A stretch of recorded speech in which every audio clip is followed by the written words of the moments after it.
Welcome to Odyssey of Empires. The story of the Vikings is more complex than the legends of sea raids and dragon-headed ships.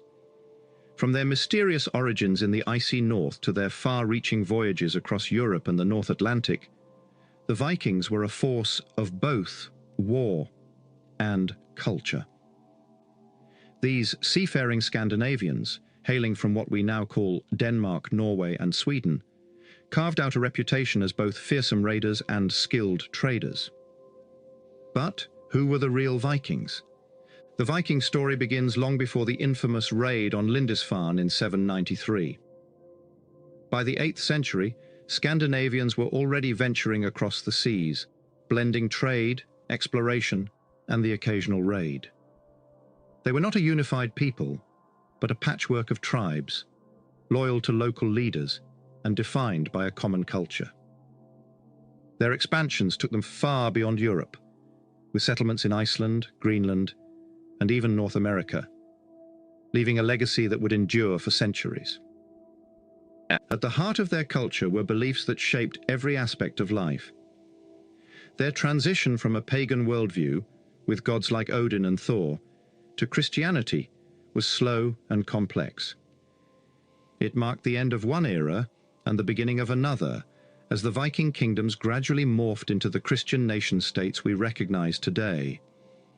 But the Viking spirit never truly faded. Even after the last raiders had settled down, their influence lingered in art, language, and even the genetic fabric of Northern Europe. In the 19th century, a romanticized view of the Vikings took hold, driven by archaeological discoveries and a fascination with their maritime skills. The reality, however, reveals a far richer tapestry, one of adaptable, complex people who navigated change as deftly as they did the seas. Join us as we uncover the truth about the Vikings, beyond the myths and into the heart of their world. Subscribe to Odyssey of Empires for more explorations of ancient cultures and the secrets they left behind.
The Vikings. Who, what, and when were they? The term Viking was originally used in Old English. The word Viking is used 3 times in the Anglo-Saxon Chronicle to describe robbers who were presumably coastal raiders rather than armies on land. It was not used by other nations that were raided by Scandinavia, and the raiders were called by several different names by Western observers. In certain instances, their religious beliefs, or lack thereof, were a major factor in their classification as pagan, heathen, or Gentile. Their origin, Northmanni or Danny, was interesting in other contexts, but such labels were frequently applied indiscriminately in the Irish annals, where they were viewed as simply different and referred to as grill or foreigners. Lastly, they might have stood out because of their status as smugglers or pirates. At first, the Scandinavians claimed to be from particular regions, including Jutland, Vestfold, Hordaland, etc. Instead of being loyal to any national identity, they would have been loyal to their leaders. Their armies comprised fighters who were followers of Olaf, Svein, Thorkel, or Knut, and came from various parts of Scandinavia. They did, however, share elements of a common culture, such as religion, art, and costume, and they spoke the same language, which linguists have dubbed Old Norse. The use of national names increased along with a sense of national identity. People started calling northern Scandinavians Norse and southern Scandinavians Dane as time passed. In the 11th century, the particular root Viking resurfaces in Old Norse, albeit with a distinct emphasis. The term Vikingar is used in the elegy to highlight the fierceness of Knutsdrapa Knut's troops, and it also appears on runestones from the 11th century to refer to both local annoyances and honourable sons who raid abroad.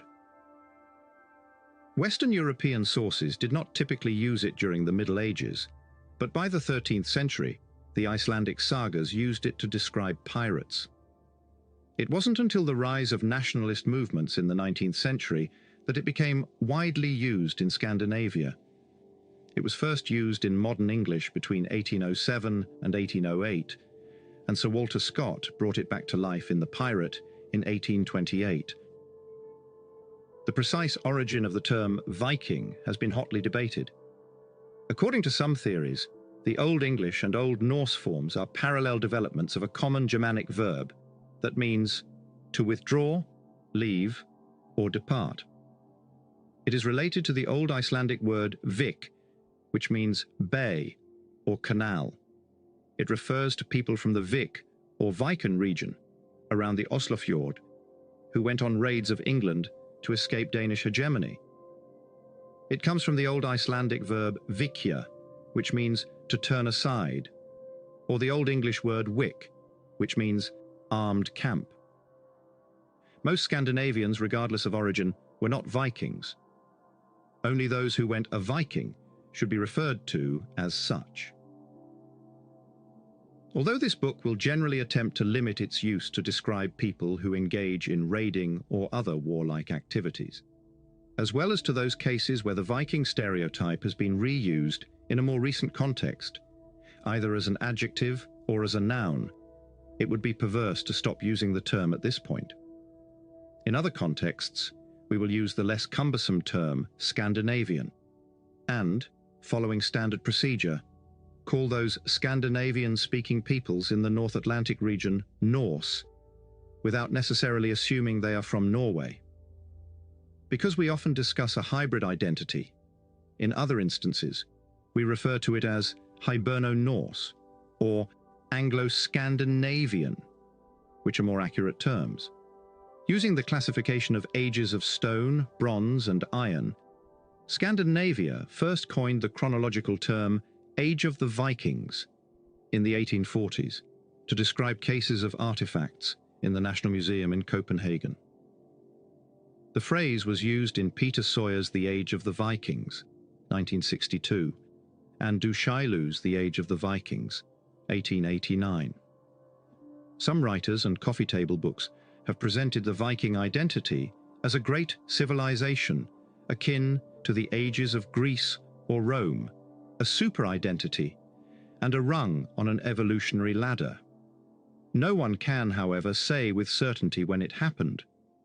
We can no longer conclusively date the beginning of the Viking Age at 793 with the raid on Lindisfarne because of the discovery of Irish and English artifacts in Norwegian graves from the 8th century. Whether traded or looted, these artifacts show early North Sea crossings. Many of the traits associated with the Viking Age started to appear in southern Scandinavia in the early 8th century, and the people of Sweden had previously expanded in the Baltic. These include the growth of towns, the concentration of power, the transition from exchange to market-based commerce, the expansion of production, and international interaction. There is a disagreement between those who believe that raiding was the primary feature of Viking activity. Those who are hesitant to place that activity before the 790s, and those who believe that the 710s saw outward-looking expansion, state formation, and other favourable features. A Viking camp was established in Dublin in 841 as a result of an increase in raiding activity in Western Europe during the 830s. In the 860s, there were settlements in Russia, followed by raids and attacks on France and Spain in the 850s. Vikings established colonies in Iceland, the Faroes, the Northern and Western Isles, and the Isle of Man after relocating to England permanently in the late 870s.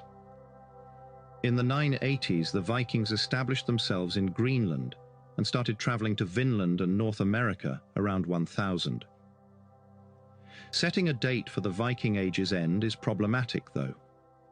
It is frequently linked to particular occasions in the English calendar, such as the defeat of Haraldr Hardrada at Stamford Bridge in 1066, or the death of Harthacnut, the last Scandinavian king of England, in 1042.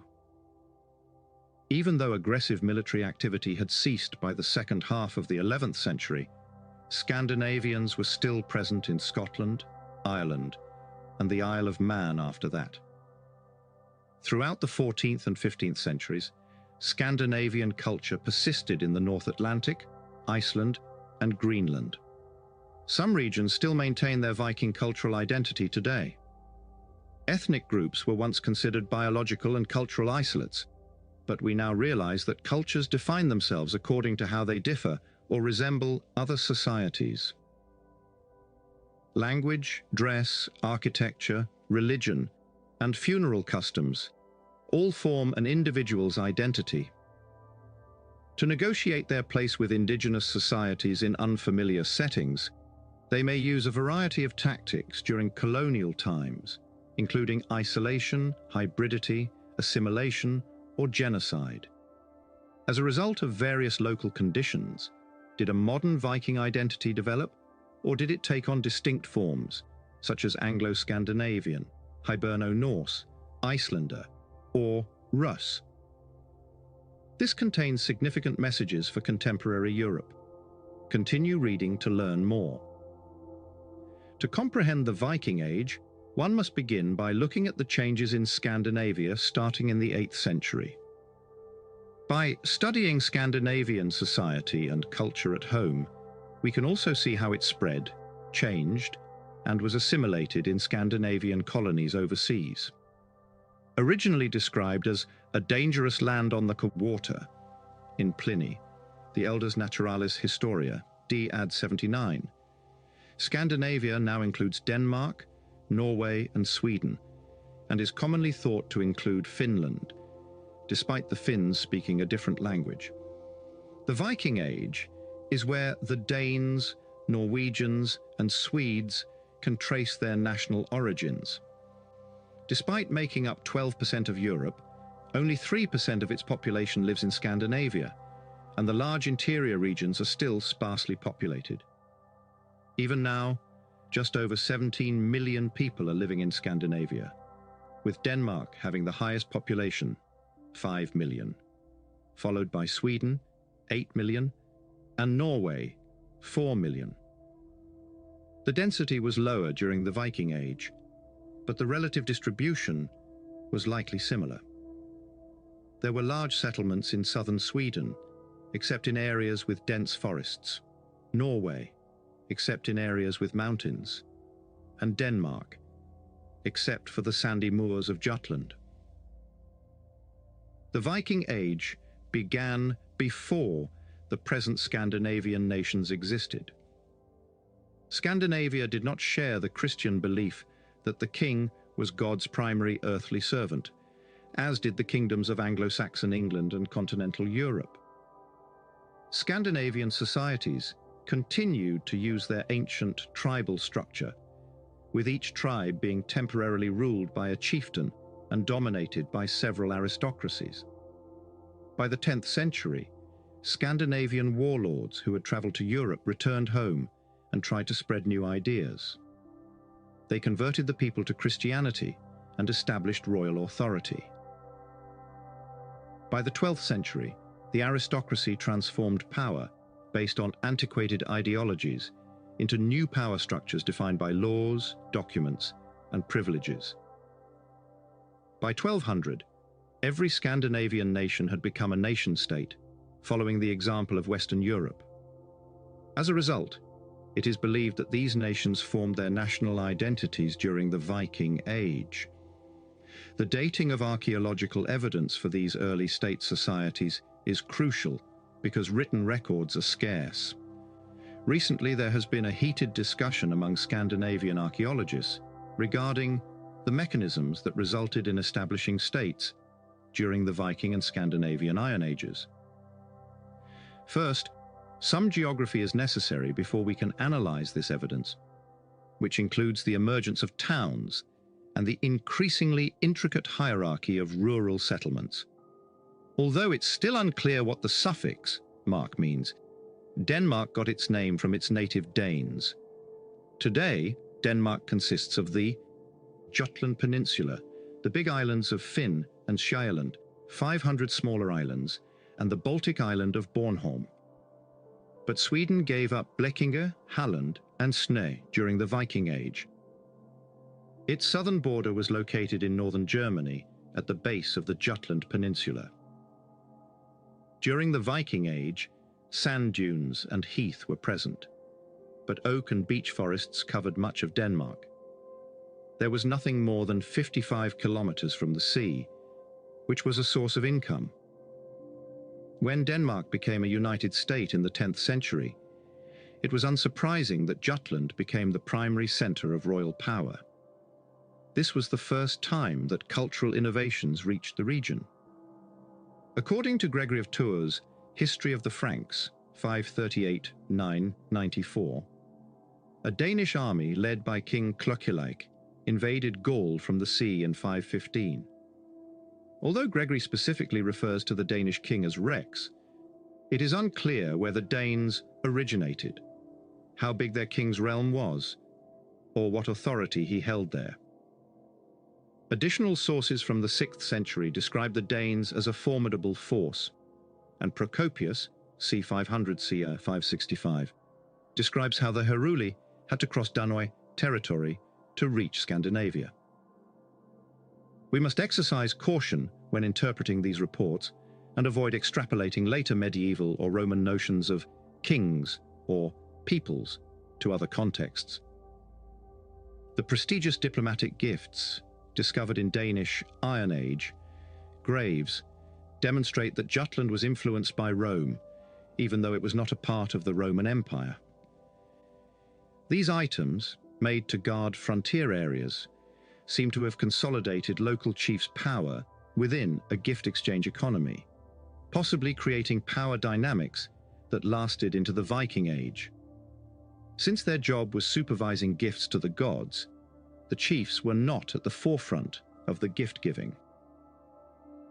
We need to place the gifts in the context of a war-based ideology that presented the gods with the spoils of war in enormous bog deposits, such as those dug up at Illerup and Isbel in Jutland. The elite, which interacted with the gods on behalf of the populace, was established and given legitimacy in part through hordes. Only sporadic mentions of Danes and their kings can be found in modern sources from the 7th and 8th centuries. However, we know that between 690 and 714, Willibrord, the missionary and Bishop of Utrecht, travelled to see King Ongendus, who ruled over the Danes' wild tribes. More detailed information about Danish kings, who became deserving rivals of Charlemagne and his successors, is only found in Frankish annals at the end of the 8th century, especially in the first half of the 9th century. We are introduced to several monarchs, including Godfred, and are given the sense that Skåne and the region surrounding the Oslofjord were already part of the kingdom. Archaeological proof is that Jutland had a centralized authority in the 8th century. A timber-lined canal, 500 meters long by 11 meters wide, connected the sea to the west of the island, with a protected bay to the east at Canhave, demonstrating the strategic significance of the island of Sams in the waters east of Jutland. Ships with a draft of up to 1.25 meters could have passed from the naval harbor to the west via the Canhave Canal. According to tree ring dating, the canal was built in 726, repaired around 750, and may have been used until 885. The Dannevirke, a 14-kilometer-long system of fortifications at the base of the Jutland Peninsula, closed the Schleswig Pass between the marshy regions surrounding the rivers that flow into the North Sea on the west, and the Schlei, fjord, that cuts in from the east. The first ramparts were built by King Godfred in 737 and expanded in 808. It is unlikely that the Dannevirke served only as a defensive mechanism. It was likely equally crucial for regulating the movement of people and animals. It would be incorrect to interpret these few isolated examples of regal authorized monumental construction as proof of an 8th century state comparable to modern-day Denmark.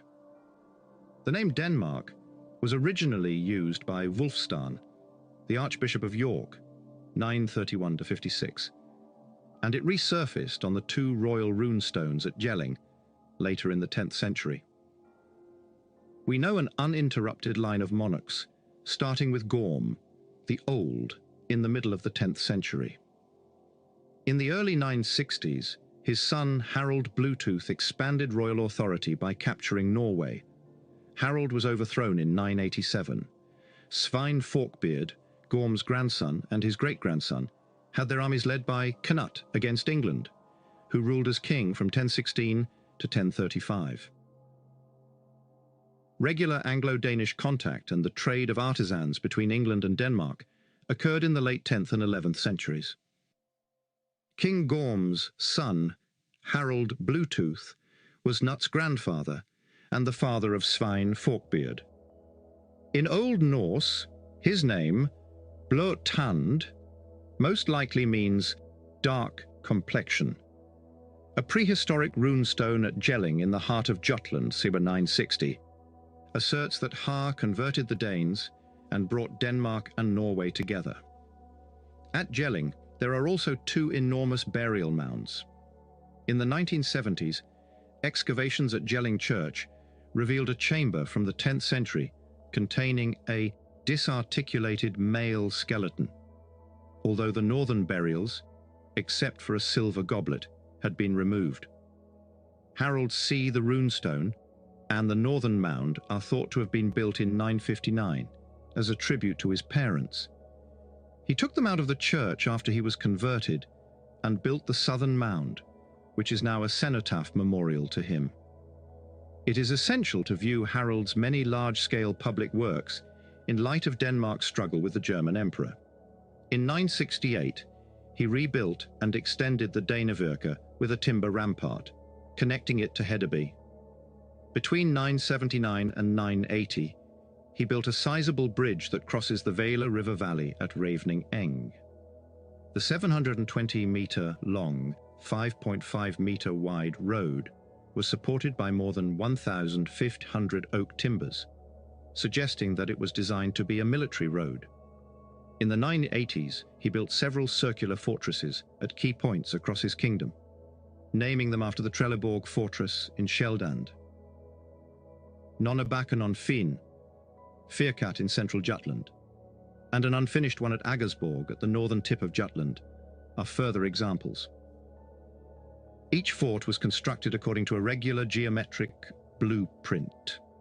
Encircled by a V-shaped ditch, they featured covered gateways at each of the 4 compass points and circular ramparts made of turf and earth.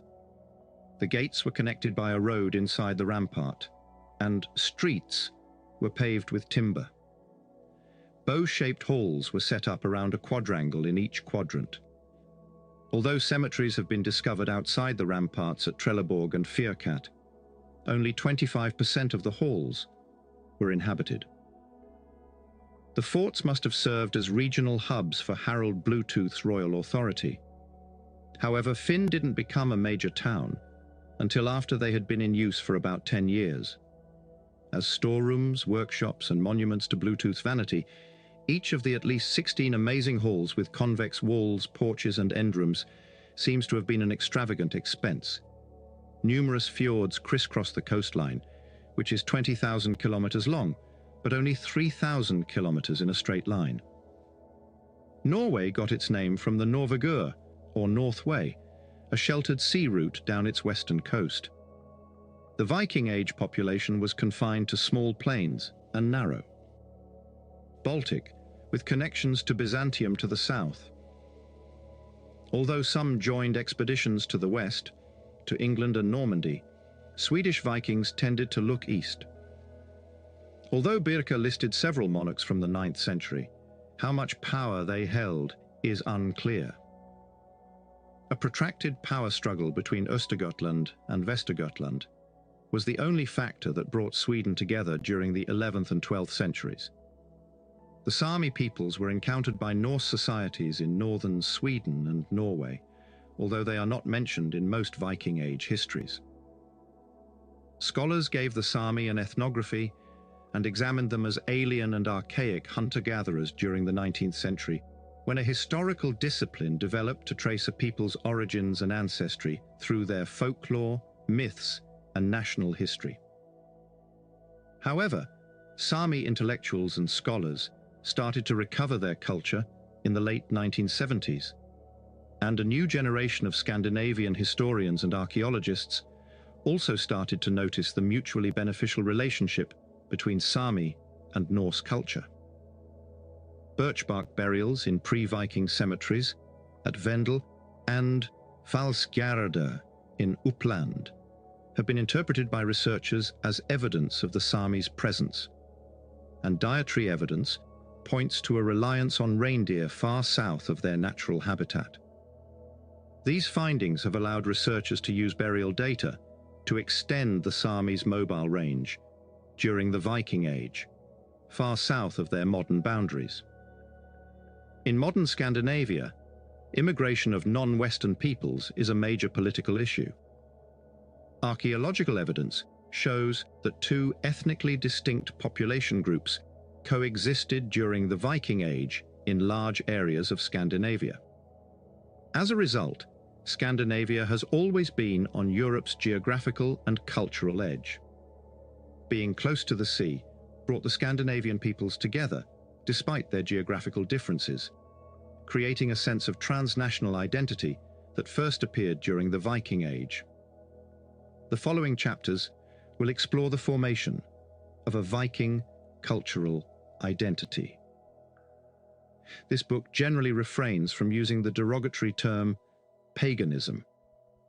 The Viking stereotype is based on aggressive paganism, and people have accused Viking raiders of attacking undefended monasteries not only because they were easy sources of wealth, but also explicitly because they were Christians. Recent approaches have examined pre-Christian belief systems' nature and their borrowings from other religions. While modern Scandinavian kings like to portray conversion as a one-time act of enlightenment, this is no longer the case. Christianity coexisted with older beliefs through a gradual process in an early medieval multi-faith society. Aspects of Viking ideology are also reflected in art. In Western society of the 21st century, we usually distinguish between applied and pure art, and we keep artistic endeavors apart from the everyday world.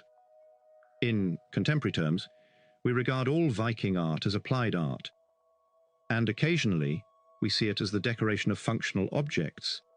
But was the decoration of the Viking Age purely functional, or did it also have an ideological component? How valid is this distinction between pure and applied culture? The development of Scandinavian-style animal ornament is frequently regarded as a typological tool to date artifacts and chart the spread of Viking society and culture. It is interpreted as evidence of Viking civilization and good taste despite rape and pillage. More recently, some archaeologists like Bjorn Myhre have started to interpret art styles in terms of ethnic symbols and identities used to express Vikingness, while others have concentrated on the potential ideological meaning of the motifs. For example, animal ornaments may be a component of a totemic belief system. But we must remember that our understanding of Viking art is largely based on durable metal and stone objects. Wood and textiles are rarely preserved, and intricately tattooed human skin has never survived. To us, religion evokes a set of beliefs and rules of conduct that embody concepts of worship, with holy men or women to interpret them. However, in Scandinavia, this was not understood before Christianity, and it is probably more appropriate to speak of a belief system or a way of looking at the world. Religion was simply another part of life, and worship, as required by the Norse pantheon, was not adoration or unquestioning approval. Thus, it was completely different from the Christian relationship with the divine. Norse mythology ended with all humans and gods dying and burning at Ragnarok. According to this theory, our actions have predetermined outcomes, and we cannot change our fate. What matters is how we react. The distinction between the human and animal worlds was less clear in Viking culture. Norse mythology had two families of gods, the Aesir, which included Odin, and Thor, and the Vanir, which included Njord, Freyr, and Freyja. There were also many classes of supernatural beings: Valkyries, Odin's raven, giants, dwarves, elves, trolls, spirits, and ghosts. Sorcery and the practice of cider were central to Viking beliefs.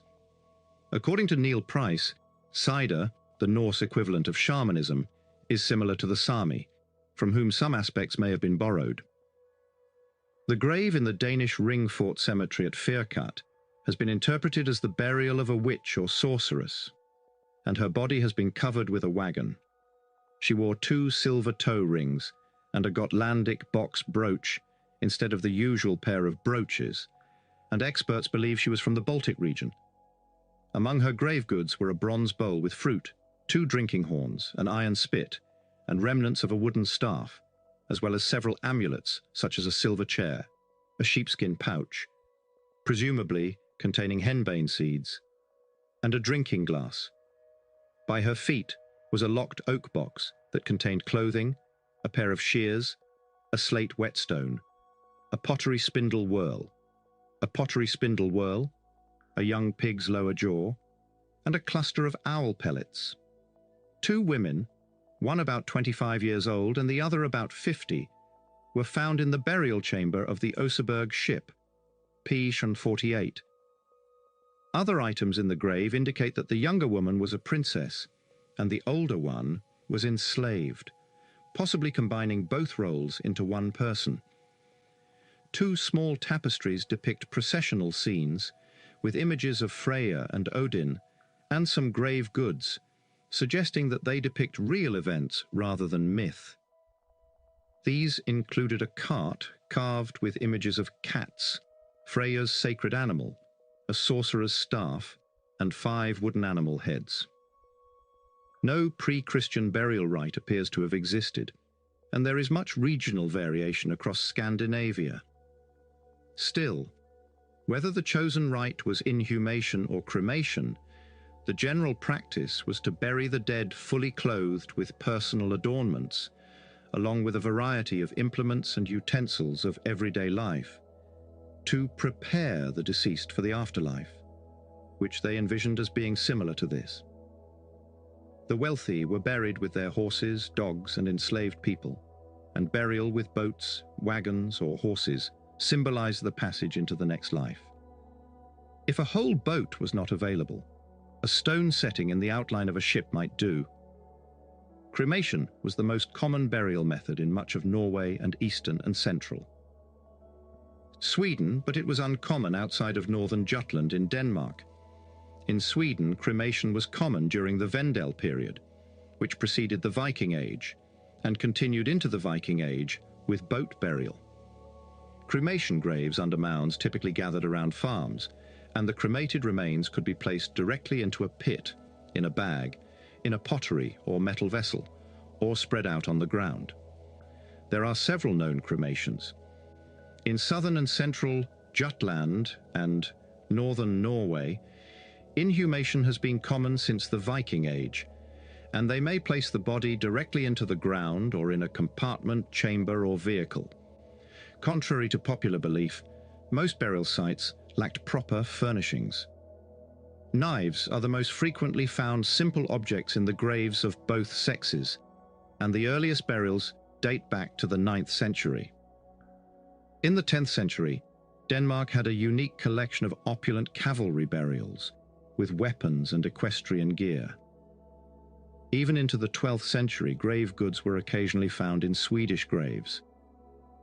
Most pre-Christian religious activities most likely occurred in sacred groves and open areas. Instead of being a specifically religious structure, Adam of Bremen has reinterpreted the so-called pagan temple at Old Uppsala as a sizable feasting hall where pagan festivals might have occurred at specific times. Nonetheless, using the place name element, as at Iceland's Hofstadr, might suggest that a building is used for religious ceremonies. Small-scale, local, religious and votive activities at designated locations were supported by several new structures during the 1980s. What appear to be the remnants of a sacred grove were discovered during excavations beneath the roof of a medieval church on the highest point of the Swedish island of Frösön, also known as Friars Island. Under the medieval altar were the rotten remnants of a birch tree that had been purposefully felled. Around its roots, the tree had gathered a sizable collection of animal bones. The remains of sheep, pigs, and cows were among them, as were the bodies of 5 bears, the heads of 6 elks, and 2 stags. Skins or entire bodies might have been suspended from the tree. According to radiocarbon dates, the activity occurred in the 10th and 11th centuries, and the stone church was built towards the end of the 12th century. A cult building was affixed to a chieftain's farmstead at Borg in Sweden's Östergötland. Although most of the ritual activity dates back to the 10th century, the building was used as early as the beginning of the 8th century. A passage separated the building's 2 rooms, and along the eastern wall ran a stone platform, possibly a plinth, used as an idol platform. 2 rings and no other items were found in the southwest section of the house. A hoard with an additional 98 rings and 75 kilos of unburned animal bones and slag was discovered beneath the large stone paving that covered the surrounding ground surface. The rings seem to have held amulets like axes or hammers, typically only discovered in graves. Some appeared to be manufactured here because they non semano sasan were unfinished. 3 nearby sand-floored buildings had been used for metalworking. In addition to many horses, at least 10 dogs, pups, and some wolves, the animal bones included oddly sized jaws and skulls, perhaps from sacrificial meals. Cats, beavers, badgers, foxes, red deer, geese, and the more common domestic species were less common. The bones of the sow and the boar had been placed in different locations. The sows, which might have represented Freya, his female counterpart, with the amulet rings, and the boars, which might have represented Freya, the male god of lust and sexuality, with the furnace. The cult building was destroyed and covered with a thick layer of gravel in the 11th century. A stone church was constructed in the 13th century, 100 meters east of the cult area, though it's possible that a wooden church existed before it. Given the disparities between Christianity and Scandinavian belief systems, conversion seems to have resolved a religious conflict and created new ways of thinking about ideology. Traditionally, the conversion was carried out under royal supervision, first in Denmark in 965 under Harald Bluetooth, then in Norway in 995 under Olaf Tryggvason, and finally in Sweden in 1008 under Olof Köttkonung. Nonetheless, studies have shown that Christianization was a protracted process, lasting several centuries before receiving official recognition. It may have happened concurrently in all Scandinavian nations, albeit with regional variations. Early Christian missions most likely caused the first contact.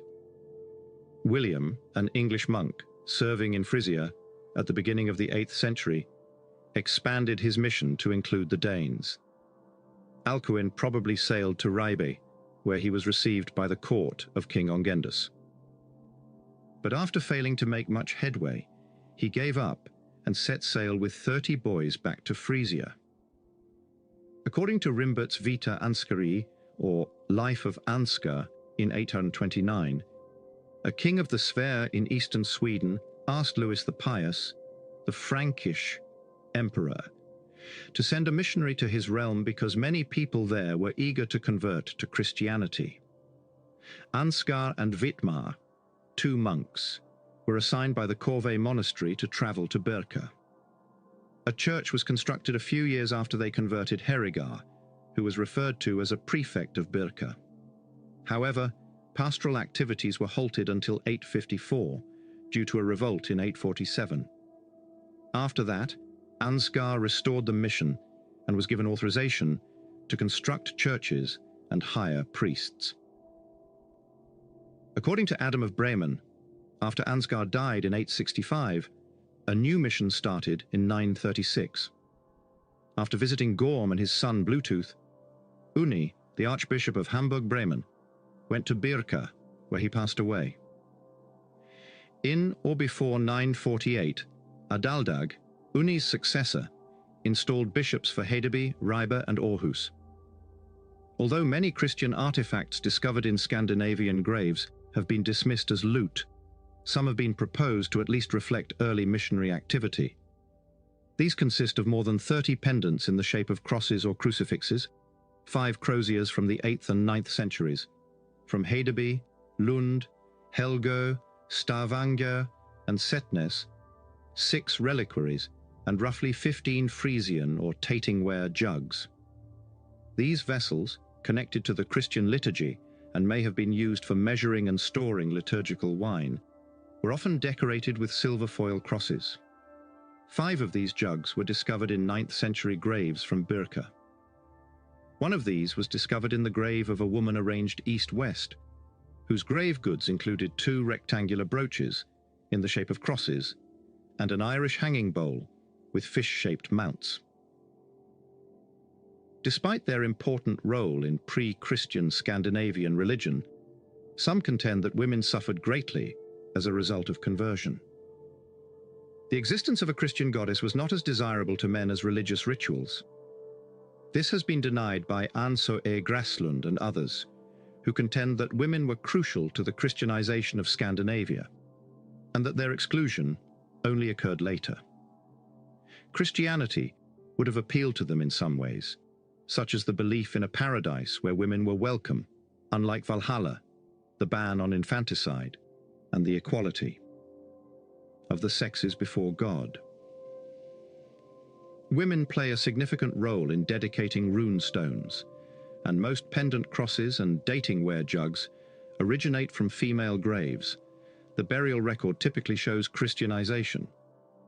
Although there was a decline in grave goods, dress items may still have been present in Christian burials.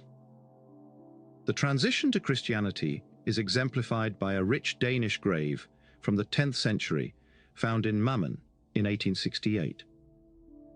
A famous silver-inlaid axe and a gaming board were among the grave goods, but there were no other weapons, and the chamber had been decorated with a large candle. The burial chamber's tree ring dates to 971, only 5 to 10 years after the Royal Jelling dynasty's conversion. As a pagan practice, cremation was prohibited by the early church and became less common in the 10th century, though some regions still practiced it. A typical farm cemetery of the Mälaren Valley can be found at Valsta in the upland region of Sweden. It has about 70 burials, most dating from between 800 and 1150. Although the grave goods show widespread contacts, such as a glass beaker, Frankish, Frisian, and Slavonic pottery, Arabic coins and weights, and continental sword types, all graves were cremated during the 9th and 10th centuries, and there is no evidence of any Christian influence from Birka. While cremation continued until the middle of the 12th century, the inhumation rite was first used around 950. Even after introducing Christian doctrine and their east-west orientation, the inhumations still feature pagan objects like food offerings, Thor's hammer amulets, and grave goods. Around 1100, a third set of graves appeared on the cemetery's northern plateau. Secondary inhumations were performed on a large barrow from the middle of the 9th century by excavating a 6-meter diameter section from its center and placing 3 cist burials inside. We added curbstone to the mound and positioned the previous cremation layer around the insertions. Unfortunately, thieves who later looted all 3 cist burials recovered a small iron cross, a rock crystal, and white quartz beads. The burial's symbolic placement suggests a strong identification with the earlier Christian burial and a clear coexistence of Christian symbolism with cremation in the 12th century.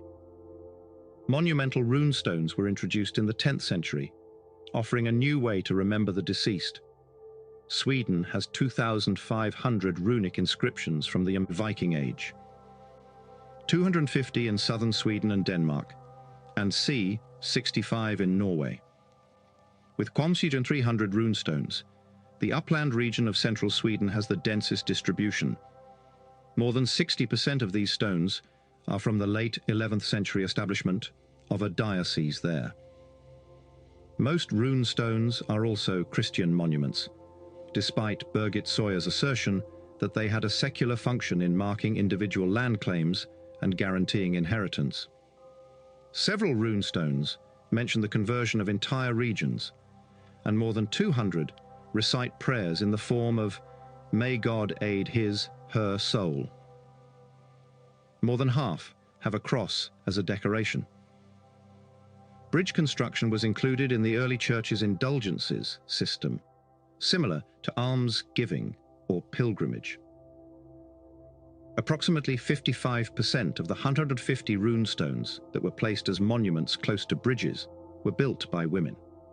The rune stones' dating highlights how gradual the process of Christianization was.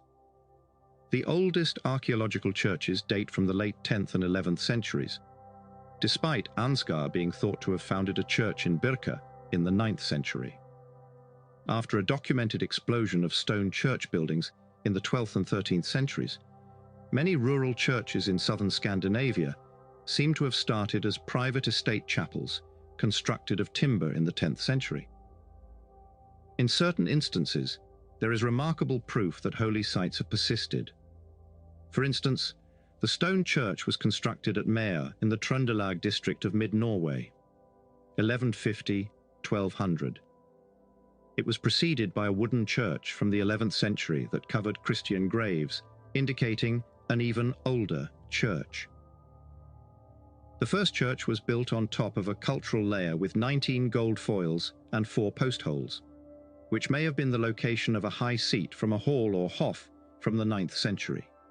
In conclusion, pre-Christian beliefs offered Scandinavians of the 9th century just another facet of life, even though pagan customs and belief systems have become integral to the contemporary definition of Vikings. Early Scandinavian kings quickly adopted Christianity as an additional way to justify their rule, demonstrating that these ideas were not exclusive. However, as we will see in later chapters, there were instances in which Scandinavian colonists abroad employed funeral customs to preserve their unique identity, despite pressure from the local population to blend in. We must first look at how rural settlements in Scandinavia have changed. Archaeologists have attributed the origins of early states in Scandinavia during the Viking Age to social and economic processes already in place in the late Iron Age. Significant pre-development excavations and the archaeological documentation of metal-detected artifacts, especially in southern Scandinavia, have demonstrated a slow evolution of settlements and an increasing complexity of settlement types. In the interior of Sweden and Norway, the Iron Age created a pattern of remote farmsteads, with tiny groups of houses and outbuildings. Before the 9th century, individual farms and relatively mobile villages existed in Denmark and southern Sweden. However, place names that end in toft, torp, or show evidence of new landholding patterns during the 10th and 11th centuries and the establishment of the modern settlement pattern by the 12th century. Although the years 500–800 were once thought to be a period of decline in Denmark, more recent excavations reveal that they were a prosperous time with rising social stratification. They show that localized settlement movement is represented by the apparent desertion of settlements. Metal detecting and archaeological research have also discovered a far more intricate system of settlement hierarchies. In southern Scandinavia, several specialized sites appear in the 6th century. Some seem to have served as landing and production locations, created by aristocratic families hoping to trade surplus production for prestige items. Religious functions were also incorporated by many. They include locations like Gudme, Strandi Gammeltoft, and Finns Hoved in Fyn, Bøslunde, Vester Eggesborg, and Ness in Sjælland, Sebesund and Beisebakken in northern Jutland, and Helgø in Uppland and Paviken in Gotland. An Iron Age settlement complex comprising more than 50 farms occupied a square kilometre at Gudme in southeast Fyn. The power base of the local aristocracy was demonstrated by the discovery of over 7,000 metal objects, dating from 200 to 1,000 in the settlement area, including 6 gold and 5 silver hoards. Numerous farms were owned by artisans, where bronze casting was done and goldsmiths and silversmiths worked. The main structure was an imposing hall from the late Iron Age, a residence of aristocrats who ate from Roman bowls and drank from Roman glasses. The port of trade was Lundeborg, a nearby coastal trading location. Its name literally means home of the gods. Gudme also had a cult function, and even though it declined in the 6th century, its manufacturing and trading activities persisted into the Viking Age. There was a comparable location at Upokra in Skåne. This location, which also became a major hub during the Iron Age and continued to serve as a trading, manufacturing, and religious center until around 1000, was supplanted by the town of Lund, which is 5 kilometers to the north. Metal items like Arabic and Carolingian coins, small votive mounts or guldgubbers made of gold foil, dyes used to make them, and tiny amulets have been found on over 40 hectares. The late 7th and early 9th centuries saw the occupation of the Ness site. Spinning and weaving sheds must have consisted of more than 20 timber halls and about 70 workshops with loom weights and spindle whirls. Additionally, there were 57 wicker-lined pits for retting feces in a low-lying site area. To make water changes easier, they had excavated a 150-meter-long channel. Before their work, they also found antlers soaked in multiple pits. Evidence of a zoned trading and manufacturing center with more than 300 workshops, where ferrous and non-ferrous metalworking and weaving took place, can be found at Sebesund. Vorbasse in Jutland, the first location to study a sizable enough area, showed a localized settlement movement establishing a permanent village at the end of the Viking Age. At least 8 distinct settlement shifts occurred between the 1st century BC and the 11th century AD as a result of local migration and reconstruction to make the most of the agricultural land, according to excavations conducted between 1974 and 1992. By the 8th century, a road was flanked by 7 enclosed farms of about equal size. The main hall of each farm was divided into rooms, often with byres at one end. The halls were surrounded by workshops, one with a smithy and others with wells. For 3 centuries, the number of farms at Vorbasse stayed the same. This demonstrates that the residents were either tenants of a local lord or a magnate farmer who oversaw the farms directly, or through a steward, rather than free and independent landowners.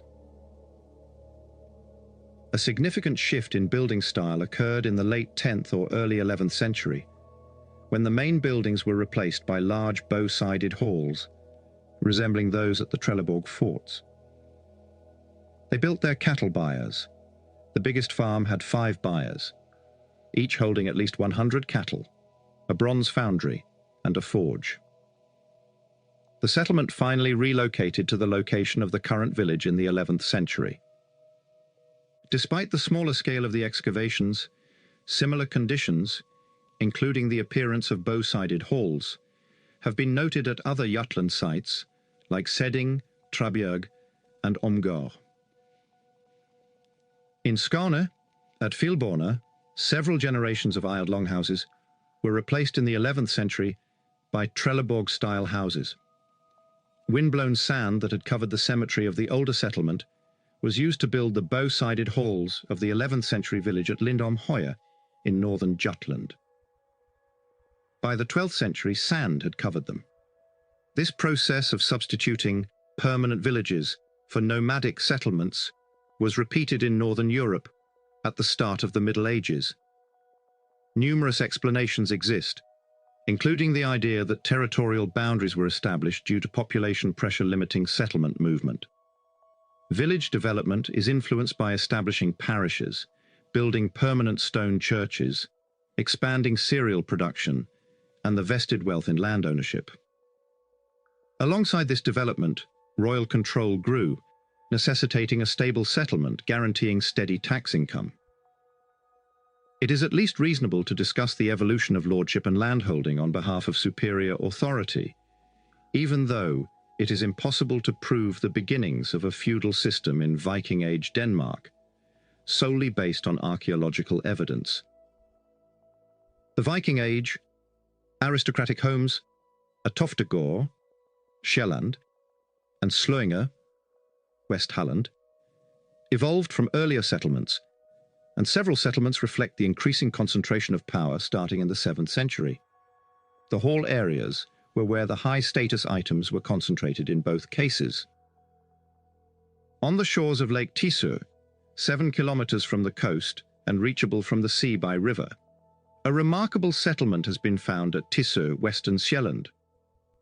The site has been the subject of an excavation and metal detector survey since 1995. The first activity stage is represented by a large aisled hall with white plastered interior walls dating from the 6th to the 7th century. This hall was surrounded by workshops, smaller structures, and 2 other large houses. It burned down in the middle of the 7th century and was replaced by a large bow-sided hall in a new location to the south. There were no agricultural buildings, but a forge was in the enclosure fence.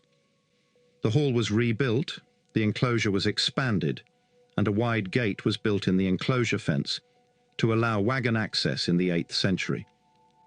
The main hall was reconstructed, and the enclosure was expanded further in the 9th century. The 10th century saw the complex reach its zenith. Without any indication of agricultural production, a large hall of the new Trelleborg type was constructed in the 10th century, along with several other homes and open-ended structures that may have been wagon sheds. A 1.8 kilolar 10th century gold neck ring was discovered in 1977 by a metal detector. The item, later discovered to have been concealed just outside the residence's gate, would have been extremely valuable, worth as much as 500 cattle, and the kind of present a king might have given to a faithful subject. King Harthacnut's coin was the most recent discovery from Tisø. 1035. Because Tisø was not an agricultural estate, there were few cattle stalls, and food was obtained from neighboring farms. Its economy was based on manufacturing, trade, and tribute. Approximately 70 sunken workshops and small houses, or booths, where goods may have been traded under the Lord's protection, were located in the 2 to 3 hectare workshop and market area outside the manor enclosure, north and south. Other craftspeople made amber combs and glass beads, and goldsmiths and silversmiths fashioned bronze into costume brooches.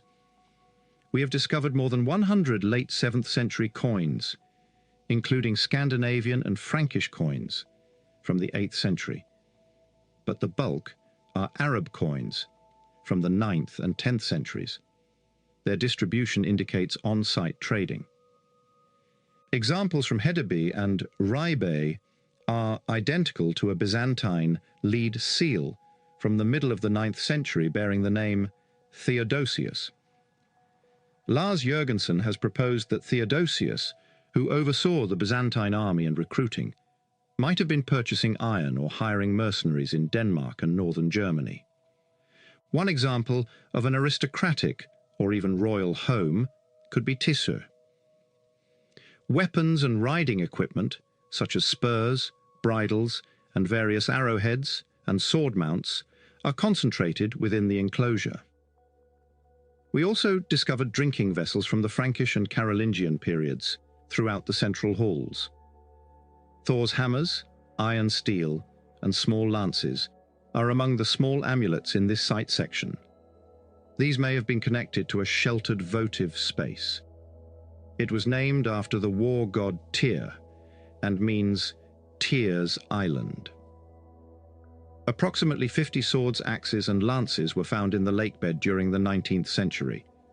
They date to approximately 600 AD when the settlement was established, but they persisted into the 9th and 10th centuries and most likely served as offerings to Tyr. According to Tissø, the Viking Age lords served several purposes, including controlling trade and crafts in the marketplace, providing military protection for the local area, and organizing heathen cult rituals, such as feasting in the enormous hall.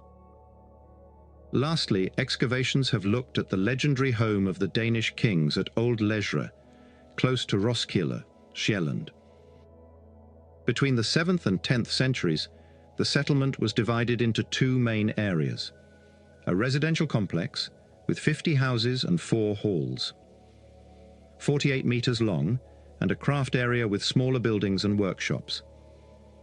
More than 4,000 adze were found, including a glass of Carolingian and Anglo-Saxon origin, riding gear, molds, weights, silver and bronze ingots, coins, gilt jewelry, casket fittings, and imported jewelry and mounts. Lesre has also been regarded as a royal residence, and, remarkably, the settlement has remained there for about 300 years. The vast and continuous tracts of arable land in Denmark and continental Europe allowed the nobility to reorganize their landed estates. Managing vast estates was challenging in northern Scandinavia due to natural features like rivers, valleys, forests, and marshes. Norway's fundamental settlement structure hasn't changed since the 6th century, because keeping small farms as separate entities was more cost-effective. Some chieftains functioned in a redistributive economy in southern Norway and along the Atlantic coast as far north as Tromsø, giving their followers prestige goods in exchange for food rent. According to Bjørn Muir, the Jæren district in southern Norway saw the emergence of chiefdoms or territories centered around hill forts in the 6th century due to the intensive cultivation of the available land, evident from the rich graves. The building types remained largely unchanged from the Iron Age to the Viking Age. Small groups of aisled longhouses made up farms, which combined a cattle barn and living quarters for an extended family under one roof. This mixed farming economy coexisted in northern Norway with a distinct Sami cultural tradition that relied on hunting in the interior, far north, and inner fjords. Until the 1980s, Norwegian literature disregarded this egalitarian and mobile society in favor of a lifestyle that was seen as more Viking. Sami jewelry suggests some elite intermarriage in Norse high-status burials, while Norse burials to the south and Sami burials to the north coexist in the border area surrounding the Lingen Fjord. In the border region, there is also a concentration of hoards containing Sami and Norse artifacts, which could be a reflection of gift-giving used to negotiate the frontier zone. Relations with the Sami may have been considerably more tense due to the fall of the chieftain system and the end of pre-Christian religion. Traces of a Viking chieftain's way of life, maintained for at least 300 years, have been found during excavations at Borg in Norway. The Lofoten Islands are in the farthest north and were settled by Scandinavians above the Arctic Circle. The distance from Borg to Denmark's southern border is as great as the distance to Rome. The original timber and sod-walled longhouse was extended and replaced in the 7th century with a second-aisled hall about 80 meters long and 7.5 to 9 meters wide. The hall, which had 5 rooms and 5 entrances, was divided into 3 aisles by 2 rows of timber posts holding up the roof. The long continuity of the ruling family is demonstrated by the fact that, despite its longevity and traditional architecture, the hall must have been an extremely antiquated structure by the time it was demolished. Despite its northern location, the Gulf Stream helped to improve the climate, and although barley was also grown, cattle were the mainstay of daily life, reflected by a sizable byre. The presence of sinkers and shukuks suggests that shing was a major activity component, and the stockfish trade had a significant impact. The smithy might have produced a lot of iron slag, even though it imported iron from southern Norway. In addition, they produced artifacts like spindle whirls, drilling weights, net sinkers, loom weights, and imported soapstone. Additionally, they produced Hedeby-known multicolored pendant whetstones. The other discoveries were sherds of 2 tating-ware jugs and 12 to 13 glass vessels from the 8th to 10th centuries. Some of these vessels had gold foil applied, which linked the owner to the Northern European elite's ceremonial drinking customs. The only place in Norway where comparable imported items that serve as status and power symbols have been discovered is Kaupang. Scholars have found similarities between Othere's account from approximately 890 and Borg's. He certainly went to the feasting hall, but scholars have determined that this farm belonged to another chieftain, Tore Hjort. The chieftain undoubtedly owned boats that could travel the same distances as Othere, as evidenced by the ruins of sizable boathouses. The chieftain might have had a similar economic foundation, even though no artifacts or walrus bones connected them to the Sami. In the late 9th century, a Norwegian trader named Othere, also known as Ottar, visited King Elfred. Elfred documented Othere's way of life and travels in English, but he was unaware of their language or whether an interpreter was employed. Orr's farm might have looked like the one dug up at Borg, and his homeland was in the far north of Norway, above the Arctic Circle. Orr's land was poor, and he made most of his money by taking advantage of the reindeer. The nearby Lapps paid him tribute for his walrus hunting and whaling involvement. O there constructed his own ship and headed south to the markets of northern Europe in return for walrus ivory and furs. Other informed Elfred that Syringa-Shiel, Kaupang, a market town to the south, was the only place to live north of him. He said that if you lay up at night and had a favorable wind every day, it took at least a month to get there under sail.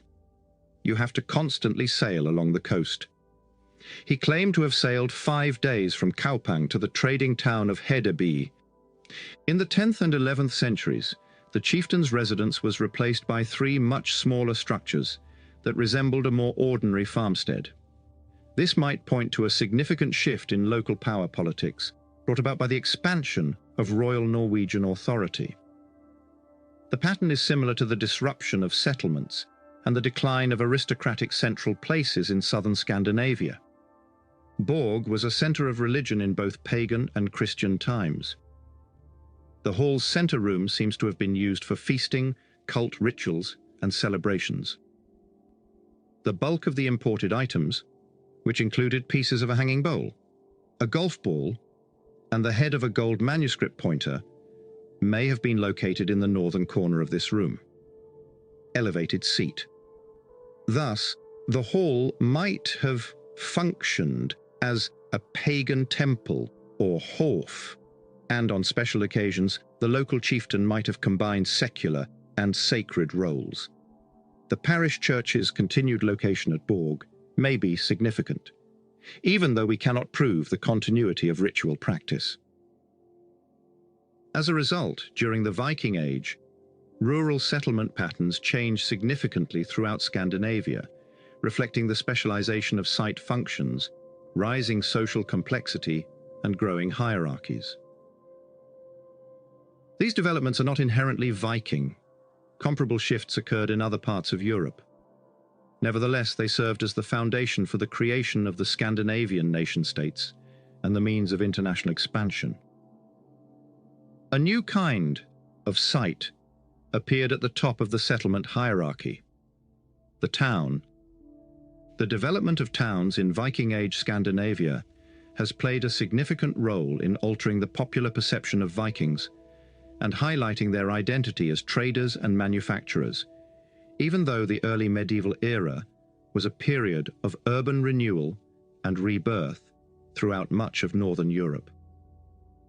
Former research, which viewed towns as the product of economic development, especially long-distance trade, was influenced by the Belgian historian Henri Pirenne, 1862-1935.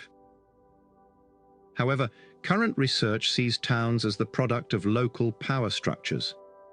Scholars have viewed the establishment of early Scandinavian states and the expansion of royal power as inextricably linked to the development of urban markets and international trading ports. The competition to find the earliest town has increased due to recent excavations, which have pushed the dates for sites with urban features further into the Iron Age. Present-day Denmark, northern Germany, southern Sweden, and southern Norway provide most of the earliest evidence. Until the later Middle Ages, towns did not exist in many parts of Scandinavia. As we have already seen, early manufacturing and trading hubs were established along the southern Scandinavian coast as early as the 6th century. These are not towns. Rather, they are proto-urban centers. Medieval historians and archaeologists have hotly contested the definition of towns, but the idea of urbanism is based on some degree of town planning and control. Around 704 to 10, Ribe established one of the first Scandinavian towns in southern Jutland. A system of regular plots, divided by small ditches and encircled by wooden fences, has been discovered during excavations. The thick sand, once believed to have been purposefully placed to level the site, has since been reinterpreted as a wind-blown deposit. These plots were laid out when the first merchants arrived and have been interpreted as direct evidence of royal patronage and organization. Erik Christiansen has countered the inclination to attribute Ribe to state action, arguing that it relied on merchant collaboration and the king only attempted to exert control. Since there are only semi-sunken huts and workshops and no signs of solid buildings, Ribe may have been a temporary market and manufacturing hub rather than a permanent home. Some made glass beads with imported tesserae from northern Italy, while specialized metalworkers cast different jewelry. They also imported pottery and quern stones from the Rhineland, and beginning in the 8th century, they produced silver Seata coins of the Woden monster type. Norway started importing soapstone bowls and slate whetstones from Eidsborg early in the 9th century. Many of these items ended up in the hinterland, and the imports were documented at more than 30 local locations. Thick layers of cattle manure were left behind when people brought cattle to Ribe for consumption and potential export. By the middle of the 9th century, Ribe was surrounded by a town ditch. But it couldn't have served a defensive purpose since it was only 2 meters wide and 1 meter deep. Instead, it indicates a commercial area that might have been subject to royal protection and taxation. The earliest town was Birka, which is located on the island of Björkö in Lake Mälaren, 12 kilometers east of the proto-urban production center at Helgö. The Swedish kingdom grew in the 7th century around the enormous lakes of central Sweden. The ruins of a royal manor can be found across the strait on the island of Adelsö. This could be interpreted as the remote authority controlling and levying taxes on Birka. In the 1680s, Hjalmarstolpe conducted the first excavations on Björkö, which produced many imported artifacts. However, a recent investigation is required to determine the entire sequence of Birka's development. Birka was fortified on land and water in the middle of the 8th century. Enclosed by a semicircular rampart with 7 segments separated by 6 openings, the first town was most likely gated and tower-guarded. At its northernmost point, the rampart formed a sequence of piles that stretched into Lake Mälaren's harbour. Terraces were homes before the town was discovered during excavation next to the rampart. Extensive trade connections are revealed by the discovery of a longhouse from the c. 400–700 period, which predates the town's founding. The Borg, a small fort surrounded by a wooden rampart and a stone and earth bank, also protected the town. The rivets suggest that many ship timber or boat-building methods were used in the Borg's construction. Around 750, the town fortified the Borg for the first time. But after being destroyed by fire in the 9th century, it was rebuilt, raised in height, and rebuilt again in the late 10th and 11th centuries. The garrison was built after the wealth of weapons found beneath the hill fort. There were stone terraces on the sloping terrain between 2 rock outcrops. The upper terrace was sheltered by a large 10th century hall that appeared to have been used as a gathering place for the garrison's permanent quarters. 3 sets of sturdy roof-bearing posts formed a spacious open area in the center of the structure. Chests were indicated by armor and chainmail, shields, spears against the walls, swords, arrowheads, axes, horse feathers, and locks and keys inside the hall. The arrangement of the students points to the existence of a high seat in the hall's western section.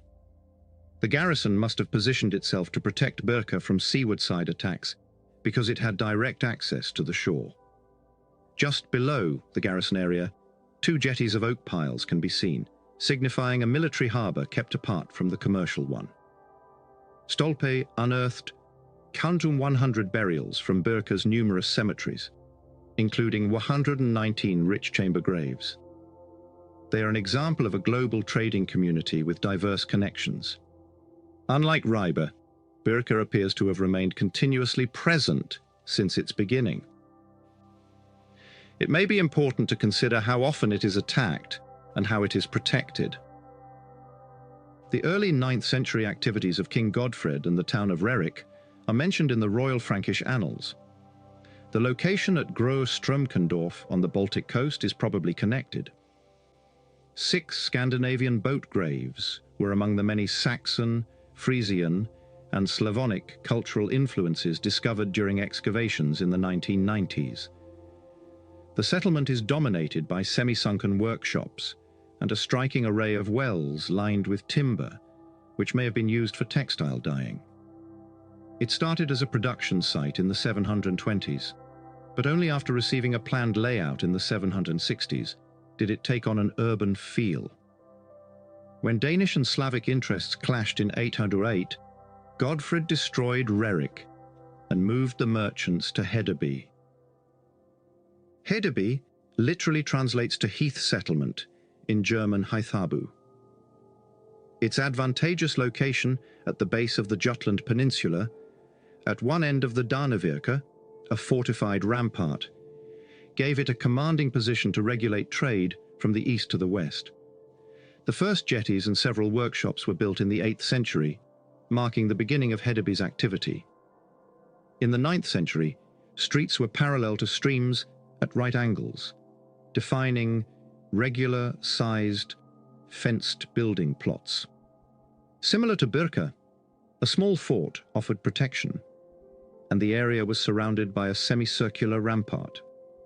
The harbour was protected by a semicircle of piles. There were more graves outside the rampart and between 2,000 and 5,000 inside. Males made up the majority of the burials, and while the majority were impoverished, there are some lavishly furnished chamber graves from the 10th century. By the 10th century, scholars estimate that Hedeby had 1,000 residents who relied mostly on trade for their livelihoods.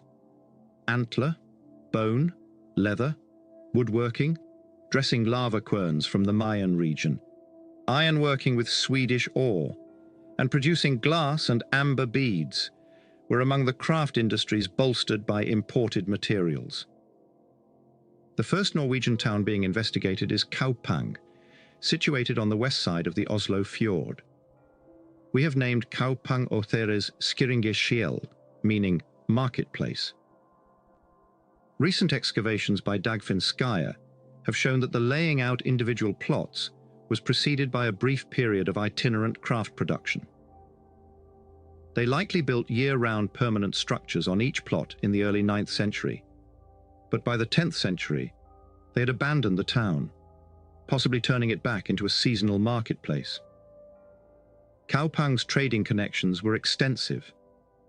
Glass drinking horns, Danish or Slavonic honey, Norwegian whetstones, and German wine in Rhenish pottery are among the traded goods. The discoveries included gold and silver, which might have come from raiding activity, an Irish brooch, and a Frankish book mount.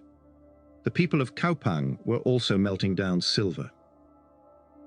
A sizable farm at Husebykylling, in Kaupang's immediate hinterland, features glass drinking vessels, imported cornelian beads, and a bow-sided hall. Was this the prefect's hall, where the town was governed? The various cemeteries include a sizable cremation cemetery and a smaller collection of prestigious boat burials. Some speculate that the boat burials might have belonged to Danish merchants, even though the cremation graves follow the custom of local funerals. The Kaupang jetty was built sometime after 803, according to tree ring dating, which supports the theory that, like Hedeby, Kaupang was founded in the early 9th century by Danish King Godfred to establish dominance over the other end of his domain. Scandinavian urbanism finally transformed in the latter half of the 10th century, demonstrating a more intricate structure and the church's influence. Aarhus was established in c. 900 and was referred to as a bishopric at various times during the 10th century. It might have been built quickly on a 4-hectare plot of land, surrounded by a semicircular rampart and the sea, indicating that royal intervention was also used to establish it as a military base that supported civilian endeavors. Birka was replaced by Sigtuna in Sweden at the end of the 10th century, but at first it had few contacts with the East, and it wasn't until the 11th century that international trade began to flourish again. The settlement was spread along a 700-meter road in 2 rows of small building plots. The focus of trade moved to Stockholm in the later Middle Ages, further around Lake Mälar. Bergen and Oslo in Norway and Lund in Sweden seem to have been founded in the early 11th century. Trondheim, also known as Nidaros, was the northernmost Scandinavian town.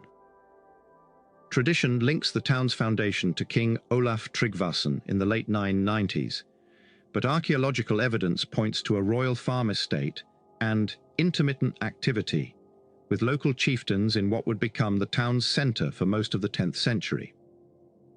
Undoubtedly, the regular parcelling up of land and the construction of more permanent buildings occurred in the late 10th century. The first legitimate wooden quarries were built on the riverbank plots in the middle of the 11th century. c. Coins were first minted in 1050. Trondheim became a major ecclesiastical centre through pilgrimages to the cult of St. Olav. By the end of the 11th century, 7 churches had been established, and the archbishopric had been founded in 1152-1132. Between 1973 and 1985, archaeologists dug up a 60-metre section of one of the medieval roads. The gravel-surfaced track was widened and surfaced with wooden planking in the middle of the 11th century, running parallel to the shore. The spaces in front of the street were occupied by large, 2-room buildings that could be used as storehouses and workshops for merchants and craftspeople. There were dwelling houses with wall benches and replacers in the middle of the plots. The back of the plots was occupied by additional structures identified as restrooms, kitchens, storerooms, or bathhouses. Even though towns appeared in various parts of Scandinavia at different times, it is hard to overlook the pervasive role of royal authority in creating the conditions that allowed them to flourish. The cosmopolitan bustle of merchants and artisans would have been familiar throughout Northern Europe, and the towns are not particularly Viking. However, they provided the economic foundation for the concentration of power and the rise of a mercantile class, and promoted expansionism and international trade. The Viking cliché has come to include dragon-headed longships, shields down their sides, and red and white striped sails that catch the wind. What is the truth? Alcuin registered his surprise at the prospect of such an inroad from the sea, and expressed his horror and indignation at the Viking raid on Lindisfarne in 793. The Vikings were viewed by monks in the 8th and 9th centuries as sea gods. In a time when sea travel was unquestionably simpler than difficult land travel, were their adventures truly that remarkable? The 11th century Bayeux tapestry, in cartoon form, tells the story of how an early medieval army, its horses and supplies, were transported by ship, much like those thought to have carried Viking raiding parties. After all, the Norseman Rollo was the direct ancestor of the Normans. In the tapestry, brightly coloured sails are displayed on clinker or plank-built vessels that could be drawn up upon a shelving beach and have their masts unstepped or taken down. This image of Norse nautical skill was supported by archaeological evidence in 1880, when a boat burial was found at Gokstad, Norway. It also helped to create the perception of Vikings as daring adventurers and seafarers, adept at creating effective sailing vessels. A Gokstad ship replica sailed from Bergen to Newfoundland in 28 days 1893. The artistic vibrancy of 9th century Scandinavia was demonstrated in 1904, when an elaborately carved keel was discovered during the excavation of a second Norwegian ship burial at Oseberg. The finding fueled patriotic passion and coincided with the last stage of Norway's fight for independence, which was finally won in 1905. The Oseberg ship was constructed in 2000, according to tree ring dating. With room for 30 rowers, the 820 is the oldest surviving combined sailing and rowing ship. Oseberg still has the oldest mast, although earlier ships were propelled only by oars. The keel most likely evolved in the 7th century, and sails first appeared on picture stones from the Baltic island of Gotland around the same time. The ship was used again as a burial chamber for a Norwegian princess in 834.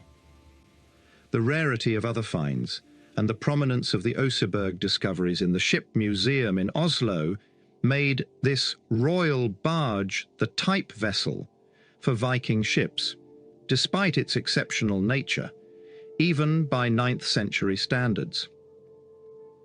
That changed in 1957, when the Danish National Museum salvaged 5 ships from the bottom of the Roskilde Fjord. The Royal Centre at Roskilde was protected in the 1070s, when the ships were dismantled to block the fjord entrance at Skuld.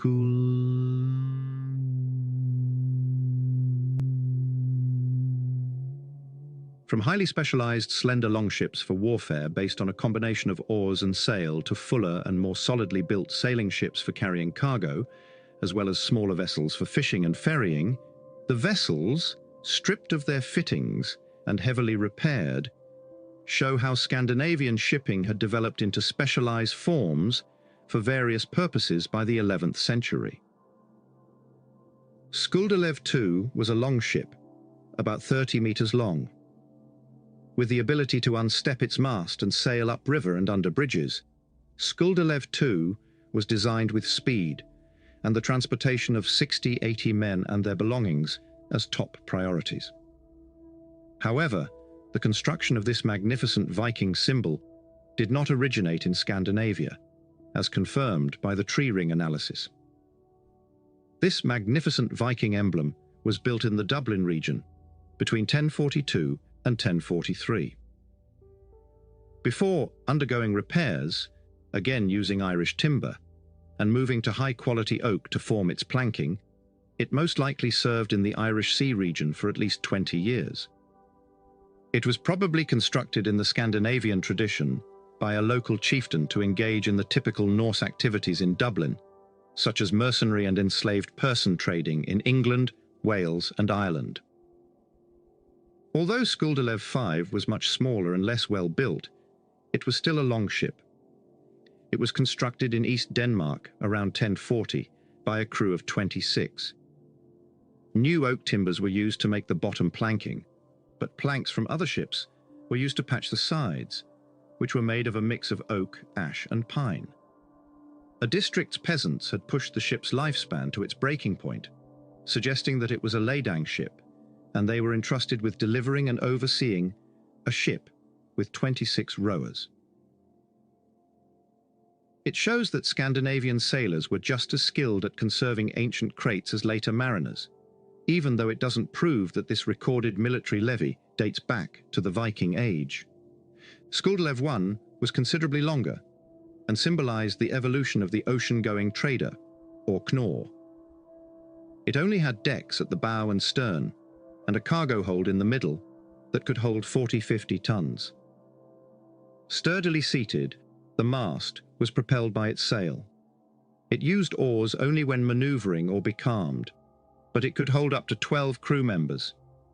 It was constructed in western Norway using pine, 1040, but underwent 2 repairs between 1060 and 1070, the latter using Skåne oak. Our understanding of Scandinavian ships has changed due to the Skuldelev findings, but the story doesn't stop there. 9 ships from the late Viking and early Middle Ages were found while constructing the new Roskilde Museum extension to house the Skuldelev NDS. Among them was the biggest warship discovered to date. Roskilde 6, discovered in 1997, was about 36 meters long. It had been constructed sometime after 1025, probably in Denmark. Up to 78 rowing stations could have been installed on the rig, which had a single square sail and measured about 200 square meters. It was fashioned from the finest timber by the most powerful and wealthy members of society. A similar vessel was also recovered from the Hedeby harbour. It has been suggested that Hedeby I is a royal ship constructed locally for a crew of 60. It exhibits outstanding quality. The rivets are remarkably close, and the oak planks are over 10 meters long. Expert shipwrights with access to extraordinarily large trees and a plentiful supply of iron would have been needed to construct it. It was probably only 5 to 25 years old when it sank, having been used as a ship and perhaps burning out during a harbour attack around 1000. Hedeby II, on the other hand, may have been a Slavic or Saxon-built ship. 975 as a working boat of low status. Hedeby II was built using recycled materials, such as frames from a previous boat, which were inoperable and required the addition of tiny wooden blocks for stability. In conclusion, over the past 50 years, archaeological finds of boats and boat components have solidified our perception of Vikings as skilled seafarers, but they also paint a far more nuanced picture. In addition to using a variety of vessel types, the Vikings also made a wide range of investments, from elaborate status symbols for a princess's funeral to bodged repairs. According to research, people whose livelihoods depended on the sea gradually evolved from Saxon and Frisian rowing boats to creating specialized ship classes. However, studies also show that the North Sea and Irish regions have a Scandinavian shipbuilding tradition. The Skulldalev II longship was constructed in Ireland, and in the early 11th century, a Viking ship made of English oak was burned out and incorporated into the harbour revetments in the Dutch harbour of Tiel. Understanding the sea was essential for many people in early medieval Europe, especially in Scandinavia, where it was the only mode of transportation. The nautical term starboard refers to the right-hand side of the ship, where a side rudder, or starboard, was mounted, while Norway's name is derived from the navigation route, the Norvega, along its western coast. More than 850 pre-modern boathouses have been identified in Norway, 250 in the country's southwest, and another 500 in the north. Despite their size, the Viking Age cannot accurately date between 250 and 300 boathouses. They might have held a longship but were too big for a fishing boat. It has been suggested that their distribution points to a military context associated with early chiefdoms and later evolving into the military levy or ledang system. And there is some evidence that they were also used for feasting. Sea travel depended on observations of currents, landmarks, and stars without advanced navigational instruments. Researchers have shown that Viking Age sailors could use a basic bearing dial to navigate due east or west along a line of latitude. However, this approach requires the sun to be visible for most of the trip, which could be a crucial supposition for the North Atlantic.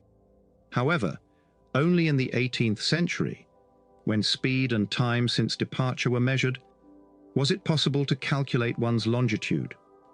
However, with a bearing dial, a Norwegian ship could leave Bergen and sail up the coast or west to Shetland before heading west to Iceland, for instance. The existence of such nautical aids has been demonstrated by the discovery 1948 of half of a round disc of wood, marked with equally spaced notches at Narsarsuaq, Greenland. However, detractors have pointed out that the disc was found in the remains of what is believed to have been a Benedictine convent, and have suggested, rather prosaically, that it was a medieval confessional disc. What about the cliché? The striped designs from Bayeux have survived, but Viking sails have not. Battens that dangle shields along their sides are a feature of the Gokstad and Skulldalev 5 ships. The best archaeological representation of dragon-powered ships is a beast-headed bedpost from Oseberg, but dragon-powered ships are also found in graffiti and literary metaphors. Although dragon ships are only a part of the contemporary Viking myth, there's no question that there are competent seafarers. From the late 9th to the 11th centuries, the migration of people from Scandinavia was made possible by ships and navigational abilities. Viking expansionism has been difficult for historians to pinpoint, and it's likely that motivations changed and evolved over time. Rivalry may have started as a search for portable wealth and evolved into pursuing new land. But the fundamental factor was competition for limited resources against a backdrop of population growth. Whether the Vikings were traders or raiders, may not have made much difference. Chieftains had preferential access to imported goods in the gift exchange economy that underpinned the centralization of power in Iron Age Scandinavia. The social hierarchy rewards followers with movable wealth, which ultimately establishes their status. Early Viking Age expeditions abroad were motivated by Scandinavia's lack of transportable wealth. To rise in status and win support, Scandinavian leaders accepted gifts from those in lower positions and gave them to others. The leaders could take the gifts by force if they weren't forthcoming. Strong leaders were described as ring givers in the later saga literature because they rewarded and secured their followers' loyalty by giving them silver arm rings. Silver hoards are a common sight in Viking raid sites and homelands. The expulsion of the Hiberno-Norse Vikings from Dublin in Sea. Their army's pay chest was taken with them in 900, Pia 78, but they could not retrieve it after being forced to bury it in a lead-lined chest on the banks of the River Ribble at Cuerdale in 905.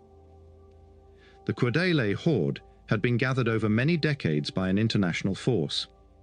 It included about 5,000 modern Viking coins, about 1,000 Anglo-Saxon coins, and about 1,000 Frankish and Italian coins, totaling about 7,500. Approximately 1,000 pieces of bullion silver in the form of ornaments and ingots, including multiple complete Irish silver arm rings, were part of the collection. About 40 kilon of silver was present, estimated to be between $300,000 and $4,000. The Cuerdale hoard was probably accumulated through trading and raiding. York might have sold enslaved people it had taken from raids in Ireland, for instance. Scandinavians were influential in trade, in many regions where they seized political power. They dealt with luxury goods and more common bulk commodities. Additionally, they served as intermediaries between the East and the West, opening new trade routes through the Baltic and Russia after Muslim incursions in the Mediterranean closed the old ones. Economic expansion was driven by population growth, manufacturing expansion, and new wealth, frequently through tribute and plunder. Scandinavian political domination made simple communication within a region with a common language and culture easier. There and other Scandinavian lords were involved in a variety of economic endeavors. At home, where social duty was just as significant as material worth, they accepted gifts and tribute. Hoards were used by traders to accumulate wealth and exchange gifts. Traders frequently traded luxury goods like silver to make friends, sway the powerful, and acquire allies. They would, however, come across merchants they had never met before, and might never meet again, when they exchanged their goods and enslaved people in the thriving markets of Northern Europe.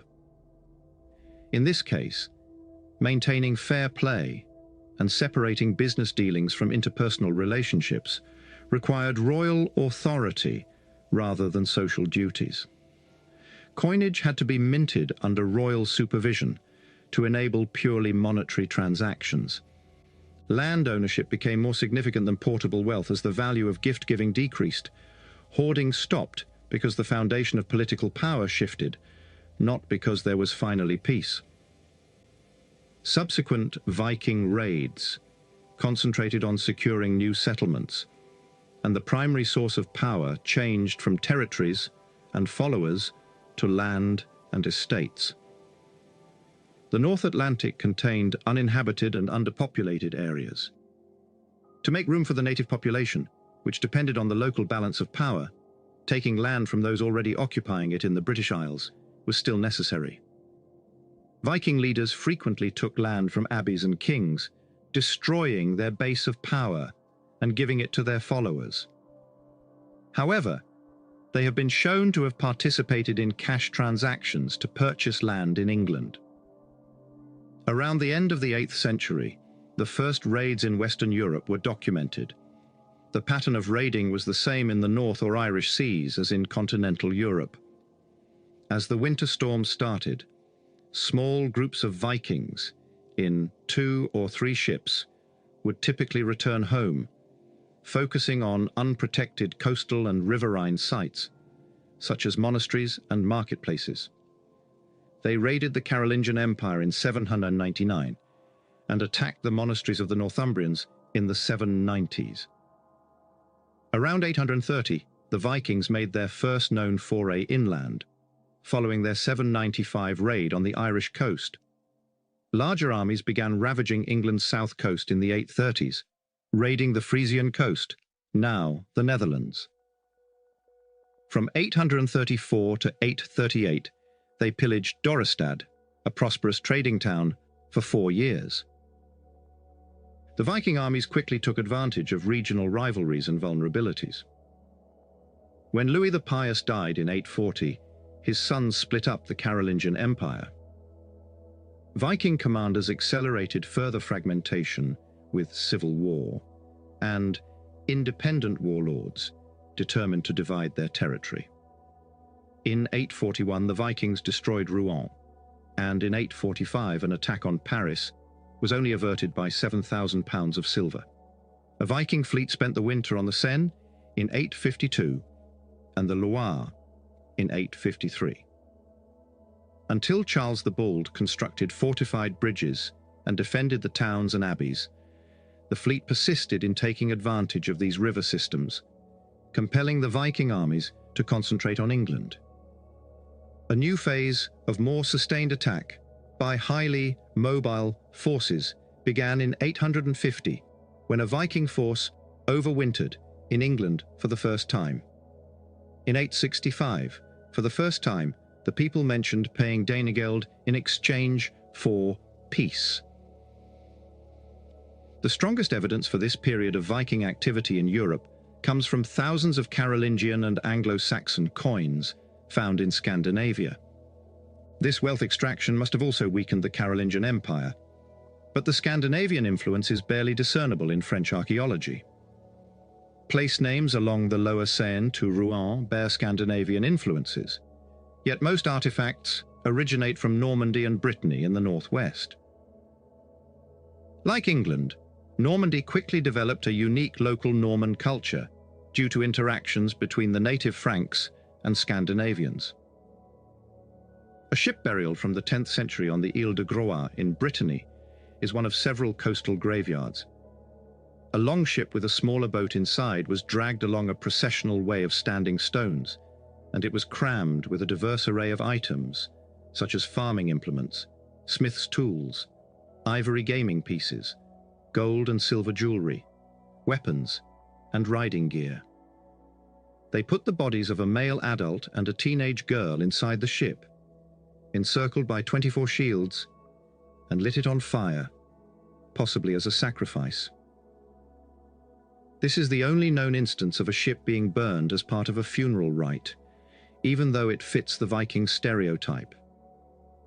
It occurred after most Scandinavian warriors had converted, signifying the revival of a pre-Christian identity in the face of mass assimilation. Scandinavians from Sweden looked east, where they came across very different cultures, whereas those from Denmark and Norway looked primarily west. There has been much discussion about the importance of a Viking presence to Russia's development, with opinions changing in response to internal Russian politics and the dynamics of the East-West relationship. People have alternately asserted that Scandinavians founded the major towns of European Russia, the so-called Normanist view, or that people of Slavonic origin founded the Russian state, the anti-Normanist view, depending on whether the prevailing viewpoints of the time were pro or anti-Western. The identity of the Rus, a group of people who were asked to establish order in central Russia in 862, and whether they were Slavic or Scandinavian, are key factors. Unquestionably, Scandinavians from the Baltic were active along the main riverways in Russia, including the Don, the Dnieper, and the Volga, They could have accessed the Caspian and Black Seas and the riches of Byzantium if they had moved boats and cargo overland between rivers. But were they raiders or traders when they arrived? We hardly ever know the reason behind their travels, even though more than 100 Swedish runestones attest to men who died in the east, many of whom were on a disastrous expedition led by an Ingvar. Exotic Eastern artifacts, Byzantine silks, and more than 60,000 Arabic coins are abundant in Scandinavia. However, were these obtained through trade, tribute, loot, or protection money? All four factors were probably present in combination in reality. 10th century Arabic writings portray the Rus as enslaved people and fur traders in the Bulgar area. A traveller, Ibn Fadlan, saw their strange mortuary customs, such as the sacrifice of slave girls, and their alien clothing styles. He adds that the Russian king had 400 warriors in his personal retinue. In Byzantium, present-day Constantinople, the Eastern Emperor had a Varangian bodyguard comprising Scandinavian mercenaries. A famous Viking raid on Byzantium took place in 860, and in 910–12, a fleet of 16 ships based in the Caspian Sea attacked Abaskun, killing a large number of the Muslim residents. To what degree does archaeological evidence aid in comprehending the type and scope of activity? The strongest proof that Scandinavians lived in Russia comes from their graves. 10 of the 26 known boat graves are from Plakun, close to the Staraja Ladoga early trading site. High social status individuals were buried with them, and the presence of women indicates that they were a settled group. Excavators have uncovered about 600 burials from a large cemetery of about 3,000 mounds at Gnezdovo, close to Smolensk.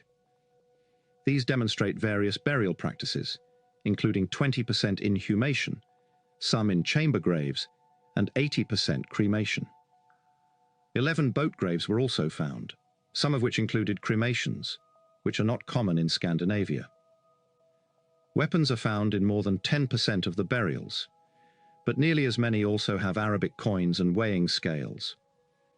Swords, drinking horns, cauldrons, and Scandinavian jewelry are frequently found in chamber graves, the richest burials, but Byzantine imports are also present. The Scandinavians, primarily from the 10th century, the Slavs in unfurnished cremations, or buried with only a few items like knives, pottery, and single beads, including females with Eastern Slavonic wire rings, and the Balts wearing Moravian-style jewelry, seem to have made up at least 3 of the cemetery population at Gnezdovo. Additional chamber graves can be found at Chernigov, close to Smolensk. Many of these graves have double male and female burials, though it has been observed that the women never wore Scandinavian brooches, even though the men had Scandinavian belt fittings and weapons. Additional graves with Scandinavian items or locally made Scandinavian-style goods can be found, especially in cemeteries connected to significant centers. These don't generally appear as especially wealthy or distinct from other graves that follow Slavic, Baltic, and Finnish traditions. As a result, Scandinavians seem to have been considered established community members and to have made up a relatively small portion of a very diverse population. It is not always possible to tell which were traders and which were mercenary warriors. Additionally, archaeological studies have shown that the settlement patterns in Russia from 900 to 1200 were remarkably consistent. Clusters of settlements close to rivers and lakes, encircled by vast woods, made up the cultural landscape of medieval Rus. Even though rural settlements grew rapidly between the late 9th and 11th centuries and the 13th century, patches of the artificial landscape were small in comparison to the area of uninhabited territories. The first settlements were located on or close to the river banks. The Scandinavian route to the east splits into the Dnieper and the Volga at the site of Staraja Ladoga. Instead of being on open water, Staraya Ladoga was 12 kilometers up the Volkhov River, opening it to a surprise attack. The location is surrounded by an earth rampart and a ravine on a high bank. 650,000 square meters provides additional security. On unaltered natural soil, they constructed the oldest levels, which have tree rings dating from 760 to 840. They built big wooden homes, some of which seem to have been used as workshops for craftspeople who worked with antler, glass, and bronze. The structures are not Scandinavian. They are blockhouse-style logs with notched and overlapping ends, common among the area's former Finnish residents. In addition, most of the material from the earliest levels is indigenous, with a few Scandinavian items, such as an early style of oval brooch and some Slavonic imports. Combs were made here by travelling craftspeople who also worked in the Baltic. The settlement was destroyed by a storm in 860, but it was swiftly rebuilt and fortified with a stone wall before the end of the century.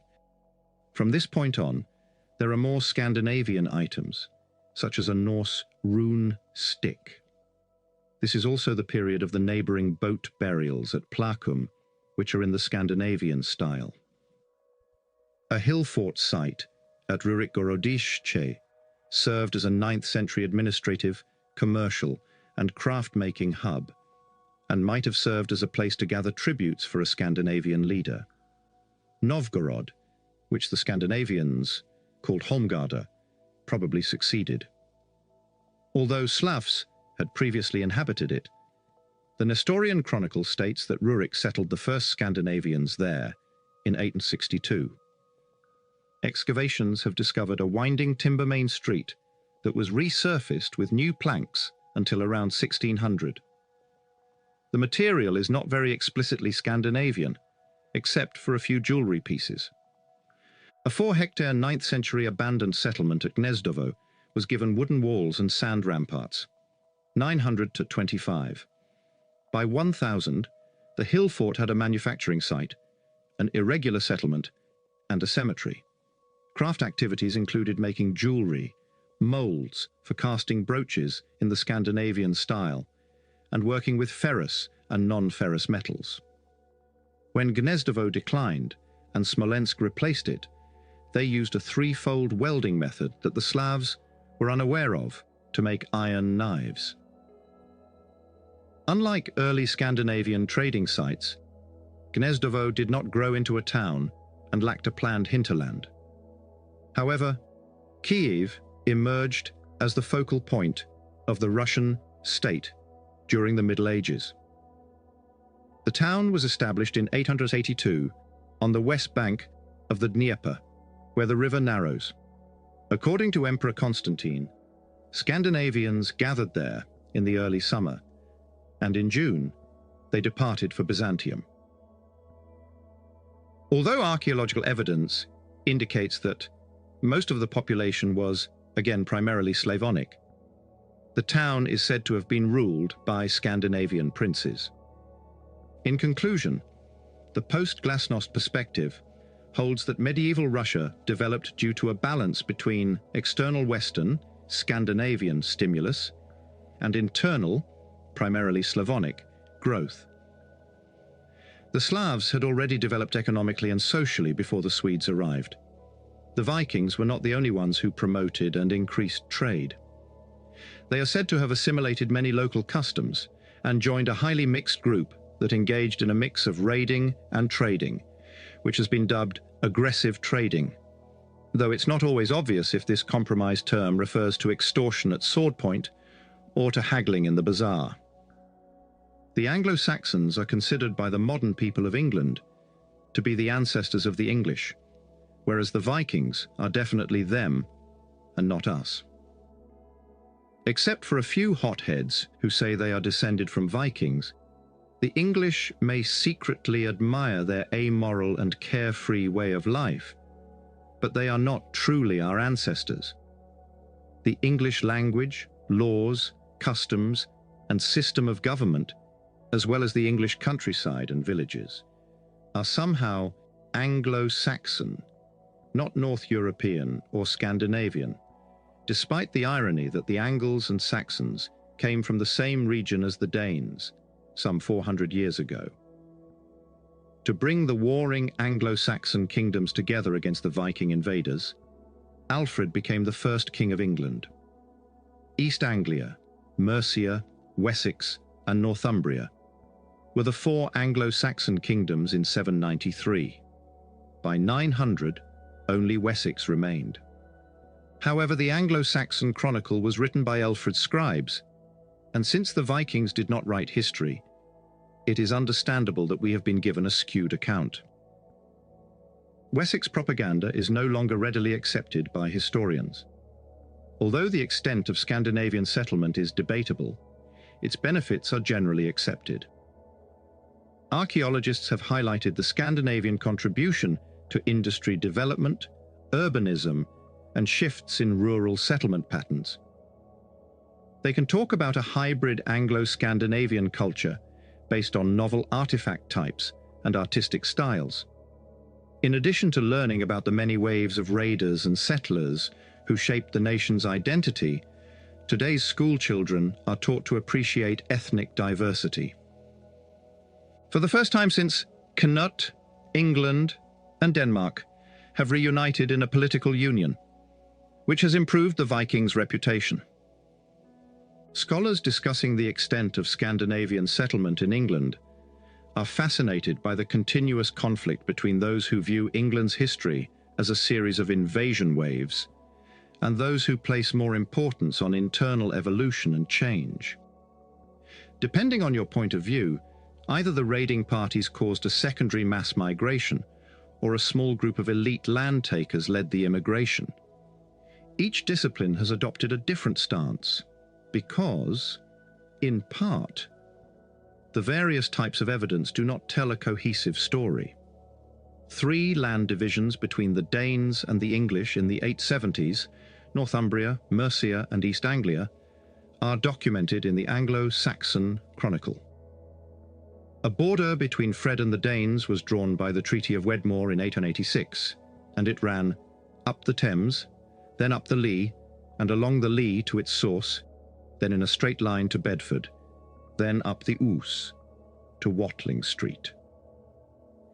The region north and east of this line later became known as the Danelaw, which denoted the region where Danish custom predominated. Scholars of place names have discovered similarities between the Danelaw's borders and their maps of Scandinavian-influenced names. For example, 220 place names in Lincolnshire combine with Old Norse personal names, whereas 210 place names in Yorkshire end in by, the Old Norse village name. It is crucial to note that the distribution maps do not depict the locations of Scandinavian settlements. Rather, they highlight the influence of the Scandinavian language. The Danish language must have originated in Old English and Old Norse-speaking communities. However, because the languages were so similar, most transactions could have been completed without the need for specialized interpreters or widespread bilingualism. Nonetheless, there was much linguistic borrowing and hybridization between the two cultures in the 10th and 11th centuries. Most place names were first written down in the Domesday Book of 1086, suggesting that the Anglo-Saxons had interacted with Old Norse speakers for 200 years. Scandinavian settlements have proven challenging to find archaeologically. Isolated farmsteads like Ribblehead in northern England's uplands are frequently mistaken for the residences of colonists. Even though a building's shape or form is not ethnically Scandinavian, the appearance of bow-sided halls at locations like Goltho further south may indicate the homes of new Scandinavian lords.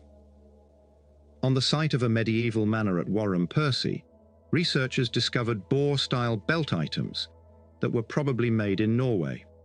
This suggests that the village's original layout, which featured regularly divided plots, took place in the 10th century. This village nucleation process was replicated in lowland England in the 10th century, possibly as a component of a broader land privatization movement. The king's or the church's once great estates were divided into smaller units by individual lords.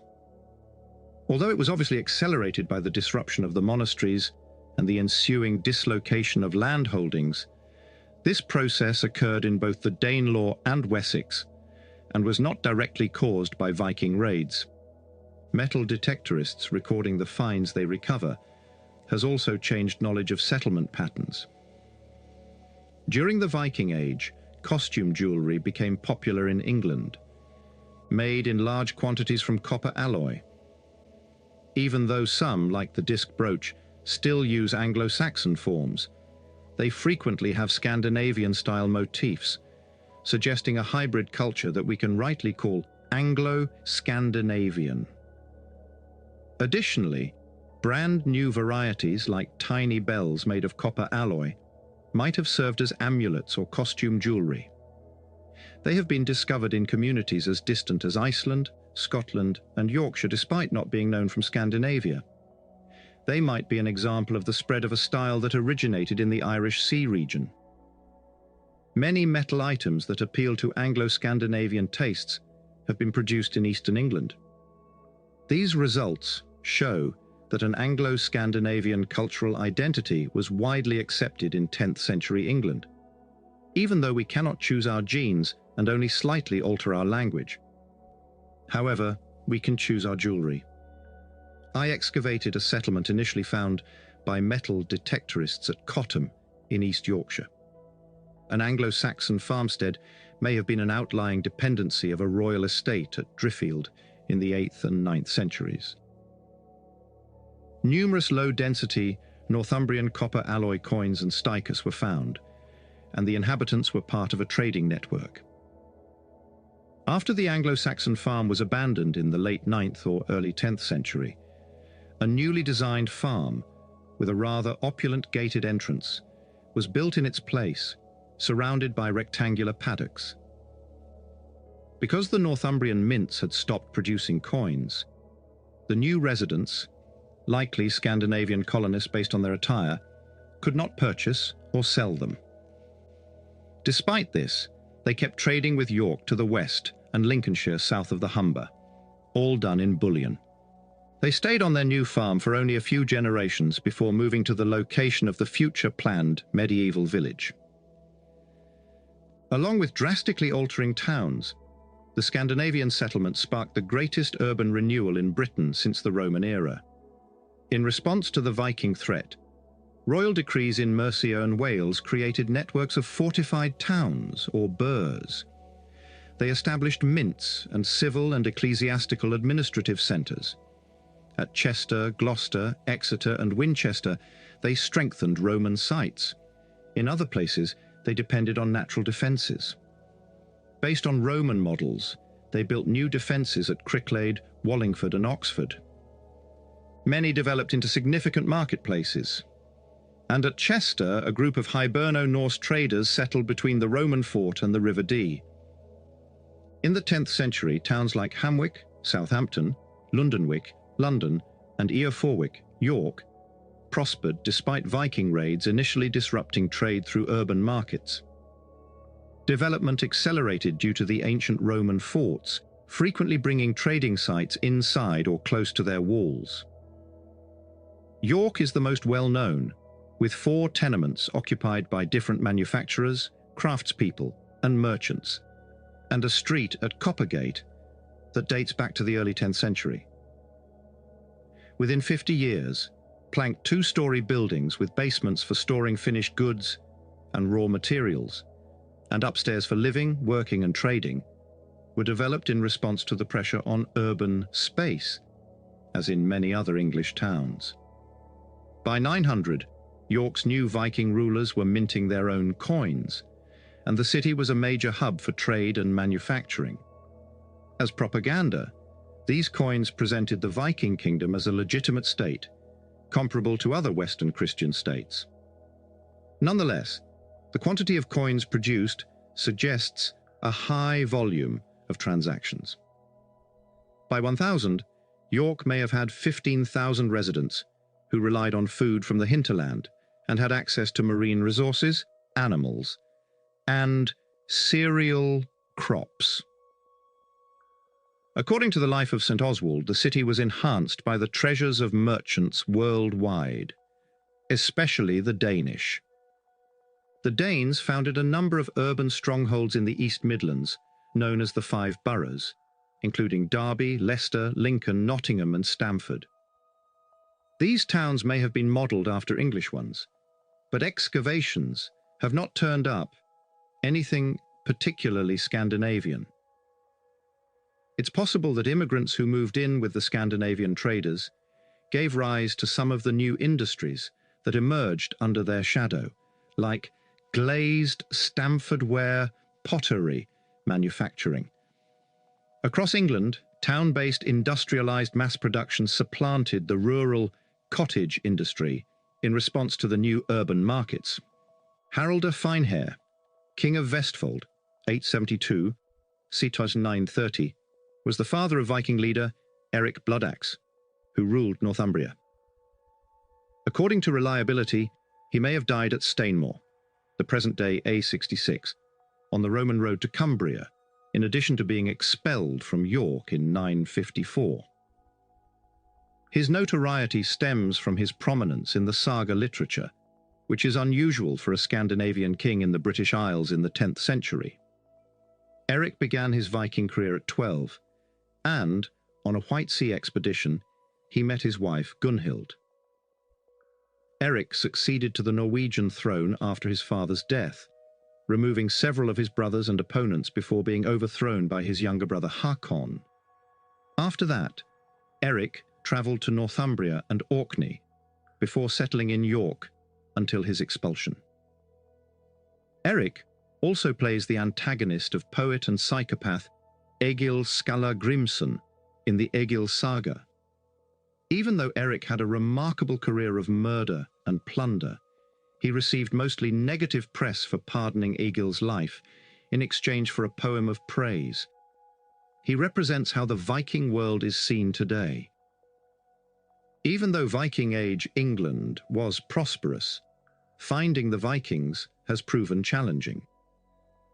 Given the relative lack of identifiable Scandinavian-style burials in England, it must be assumed that most settlers were not buried in their traditional attire, in contrast to those on the Atlantic margins.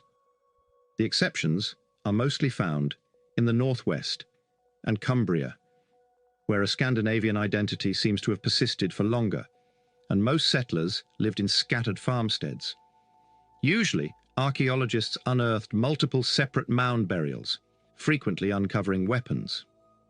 The 19th century occurred at places like Claughton Hall, Heskett in the Forest, and Aspatria. The burial customs in these places are comparable to those found on the Isle of Man, p. 85. In 2004, the only cemetery was found by a metal detectorist near Carlisle, on a low hill overlooking the village of Cumwhitton. Only 6 burials were in the cemetery. 2 females and 4 males were buried with jewellery and weapons. Over one of the males, someone had built a mound. Scandinavian cultural identity is rarely reflected in the burial customs, and such burials are uncommon in lowland and eastern England. Newcomers were probably welcomed by established settlements in these areas, which housed them in Anglo-Saxon cemeteries. An obvious exception is another recent discovery at Adwickler Street, close to Doncaster. A woman was buried in the late 9th century with pieces of an iron knife, key, latch lifter, and a pair of oval brooches that did not match. A small bowl of copper alloy was at her feet, probably made in the Celtic West. Her teeth's isotope analysis indicates that she was born in the Trondheim region of Norway, which may have been in northeast Scotland. She must be an isolated death, because there is no indication of other burials or settlements in the area. The other exceptions are 2 noteworthy cemeteries connected to the Great Army's overwintering at Repton in 873-4. After seizing control of the Mercian royal shrine at Repton, the Viking army established a huge D-shaped camp. The tower of the Anglo-Saxon church served as a gatehouse, and the River Trent protected the Dee's flank. Several accompanied burials, including the grave of a warrior who had suffered a particularly gruesome demise, were positioned right next to the shrine of the martyred St. Wigstan in Anglo-Saxon England, because authority could be gained by association with sanctity. Given the damage to the inside of his ribcage, it is also suggested that the man, in grave 511, had been disemboweled. He had been killed by a slashing sword blow to his inner thigh, and a sharp object thrust through the socket of an eye. A knife, a key, and a broken sword in its fleece-lined scabbard were found in the grave. A boar's tuck and a jackdaw leg bone, perhaps representing Freyr and Odin respectively, were positioned between his legs, and he wore a silver Thor's hammer amulet at his neck. The Viking army desecrated a second mausoleum outside the camp. They leveled a two-room building, buried a key warrior in the middle of one of the rooms, and surrounded him with the reinterred bodies of at least 250 people. It's possible that the 4 young males buried next to this mound were sacrificed victims. Scholars have suggested that the charnel deposit, which is 80% male, might be Anglo-Saxon monks who were either killed in the attack or disturbed from their graves, or it could be warriors from the Viking army.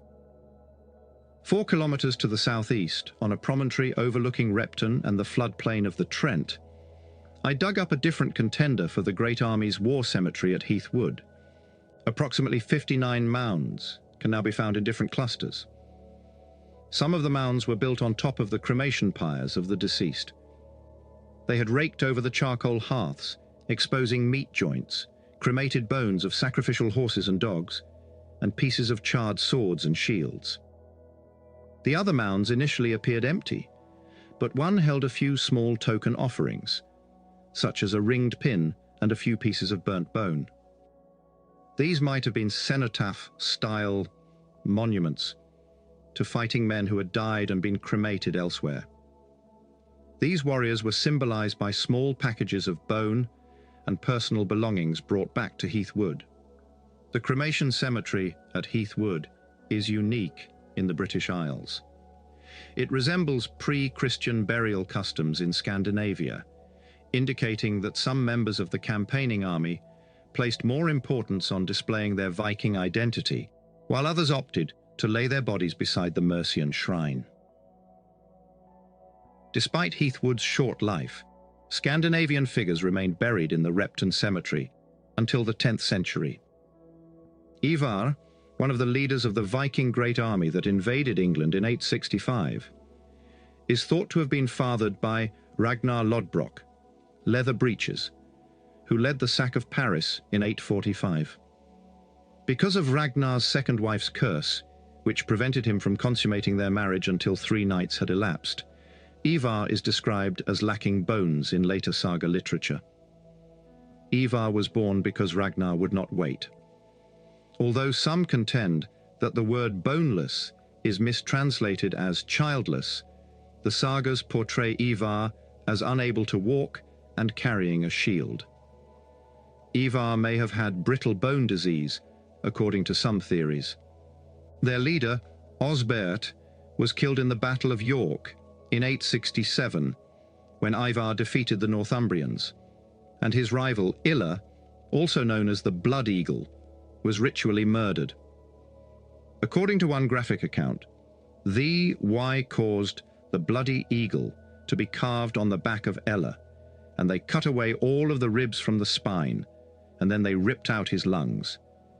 But this story has frequently been written off as later folklore or mistranslated. In 873, Ivar passed away in Dublin. According to legend, they returned his body to England.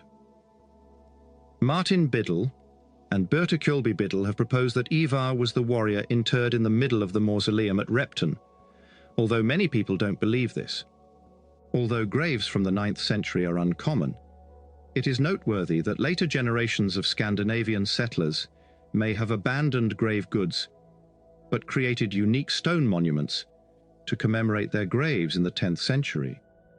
They adopted the Anglo-Saxon and Irish tradition of building stone crosses at monastic locations and transformed them into unique memorials for the founder burials of rural cemeteries, especially in northern and eastern England. For instance, a small collection of warrior crosses can be found at Middleton in North Yorkshire.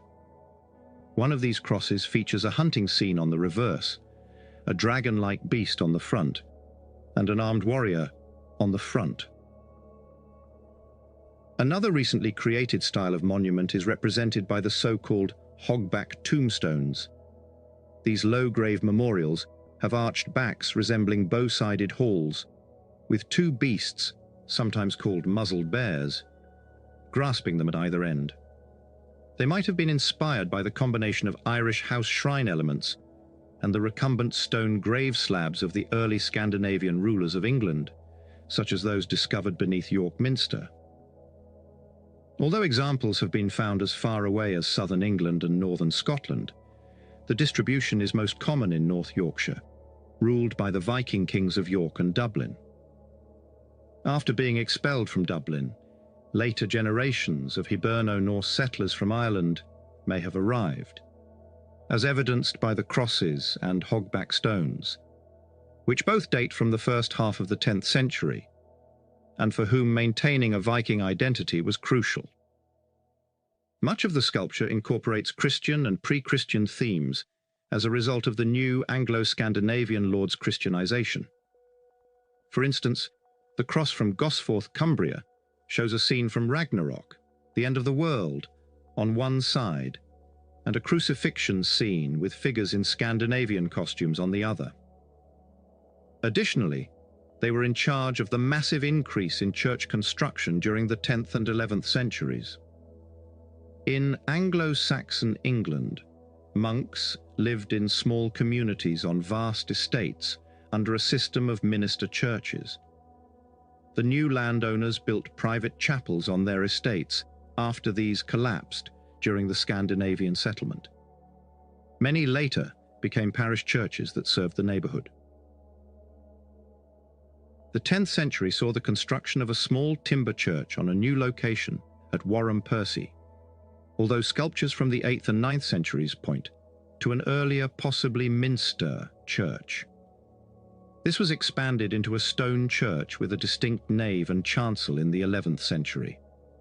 According to radiocarbon dating, many of these early burials date to the 10th century and were marked by recumbent stone slabs. Early lords of the manor buried their bodies in the church. This Anglo-Salinavian privatization process is exemplified by an Old English inscription on the sundial at the location of the Anglo-Saxon minster at Kirkdale. According to the inscription, in 1055-1065, the 10 years before the Battle of Stamford Bridge, Orm, son of Gamel, both Old Norse names, bought the minster after it had been destroyed and built a new church. In England, there is evidence of a complicated process of assimilation between peoples of various languages, cultures, and religions, and the development of hybrid identities over a period of at least 200 years. The circumstances in other British Isles regions, where the indigenous societies might not have been as developed politically or economically. Despite being strategically significant to Scandinavian raiders and settlers, modern written sources rarely mention the regions bordering the Irish Sea. The evidence for a Scandinavian presence in Ireland, Wales, and the Isle of Man will be the main focus of this chapter, as Cumbria has already been discussed. The following chapter will address the Hebrides, comprising this cultural zone's more northern boundary. Additionally, there is proof of Scandinavian activity along the Solway Firth and southwest Scotland. A mostly unrecorded monastic site at Whithorn was destroyed and abandoned by fire in the 830s. Later, in the 9th century, it was occupied by a Scandinavian community. With square timber houses that mirrored Dublin's, it was a prosperous trading post by the 11th century. Due to the interaction between an incoming Scandinavian population and an indigenous Celtic population, these regions, bound together from the Iron Age by their convenient access to the sea, shared a hybrid Hiberno-Norse identity. By the late 8th century, Ireland was a hub for learning, literature, and the arts. The Irish elite created an idea of an Irish identity based on language, culture, and religion, despite the absence of a single kingship. They defined and supported this idea using origin stories and genealogy. In contrast, the Vikings were seen as barbarians or foreigners when they arrived. Even though they are credited with founding the main Irish towns, the Vikings are still viewed as foreigners, and the Irish have turned to their Celtic roots for their roots. Similar to England, there is strong evidence that Ireland is becoming a hybrid culture. It is unlikely that the settlers came straight from Scandinavia and assimilated elements of Celtic culture, even though many of them might have had a common Norwegian ancestry. Therefore, calling them Hiberno-Norse is frequently appropriate. Monasteries were looted by people other than the Vikings. Raiding was common in early Christian Ireland, and before the first known Norwegian raid on Retru, likely Rathlin Island, County Antrim, in 795, there were at least 30 Irish raids documented. The distinction between Norse and Irish was always distinct until the early 10th century, when it became less distinct. The raids have a pattern that is comparable to those that have been documented in England. The construction of fortified camps, known as long shots and systematic inland expeditions by larger fleet, began in the 830s as a result of isolated coastal attacks on monastic sites. In 841, the Black Pool, Dublin, built a stronghold at a point where the River Liffey crossed. Dublin thrived as a small and strong kingdom under Olaf the White, until the Norse were driven out by an Irish coalition in 902, leaving them to abandon many of their ships and flee half dead, most likely to northwest England. A brief period of relative calm was followed by renewed raids, which resulted in the base's re-establishment at Dublin in 917. According to written sources, Dublin was the epicenter of the slave trade, and by the middle of the 10th century, the base controlled a sizable hinterland. The English crown acquired the Norse towns after the Normans conquered Ireland in the 1160s. By the 12th century, everyone thought the Norse were responsible for all Irish buildings because the Irish were incapable of building them. Giraldus Cambrensis, 1146 to 1223, a Welsh author and cleric, stated, "The Irish attach no importance to castles. They make the woods their strongholds and the bogs their trenches." Viking Dublin was rediscovered in the 19th century. In and around Dublin, researchers discovered at least 4 cemeteries and several single graves, which correspond to roughly 70-80 male burials and roughly 10 female burials. All are presumed to be from the 60 years between 841 and 902. The greatest concentration was found in railway cuttings close to Kilmainham Jail in 1841, and another concentration was found 800 metres west along the ridge at Islandbridge. In both cases, the burials were interred in Christian Catholic graves that were not accompanied. The objects, which included about 40 swords, 20 spears and shields, and a few oval brooches from female costumes, all seem to have been inhumated. Shears, sickles, tongs and pincers, spindle whorls and needle cases were among the grave goods that indicated trading activities, as were weights and scales. Subsequent archaeological excavations have also focused on Dublin and its origins as a result of urban redevelopment. The town was surrounded by an earthen bank in the 10th century, and a second, bigger bank was built outside it in the 11th century. From 1961 to 1981, there were large-scale excavations at Wood Quay, Wine Tavern Street and High Street. According to our interpretation, the evidence points to an early period of predominantly or exclusively Hiberno-Norse occupation. There are no clear similarities between the post and wattle houses and workshops, which may have been Irish or influenced by England during the re-establishment in the 10th century. They featured a door in each gable wall, wattle and daub walls, rounded corners, and internal roof-bearing posts. Occasionally, tiny cubicles at each end of the interiors featured central hearths, with narrow wall benches. A lengthy sequence of occupation has been uncovered by extensive excavations at Fishamble Street. Anglo-Saxon-style buildings from the late 9th century were replaced by Hiberno-Norse structures constructed within 14 adjacent plots along the street starting in the 11th century to 920. Finbar McCormick has proposed that the large percentage of pig bones indicates that pigs were kept in the backyards of the properties, possibly reflecting uncertainty over the food supply. But no stables or barns have been discovered, and the animal bones indicate that meat must have been brought from outside the town. In York, where the Anglo-Scandinavian kingdom ruled over a sizable portion of the land, the percentage of pigs is much lower than in Hedeby, which may reflect a similar sense of insecurity about its hinterland. In southeast Ireland, the Woodstown River uncovered another long fort settlement in 2004. An early medieval ditched enclosure was recut in the 9th century.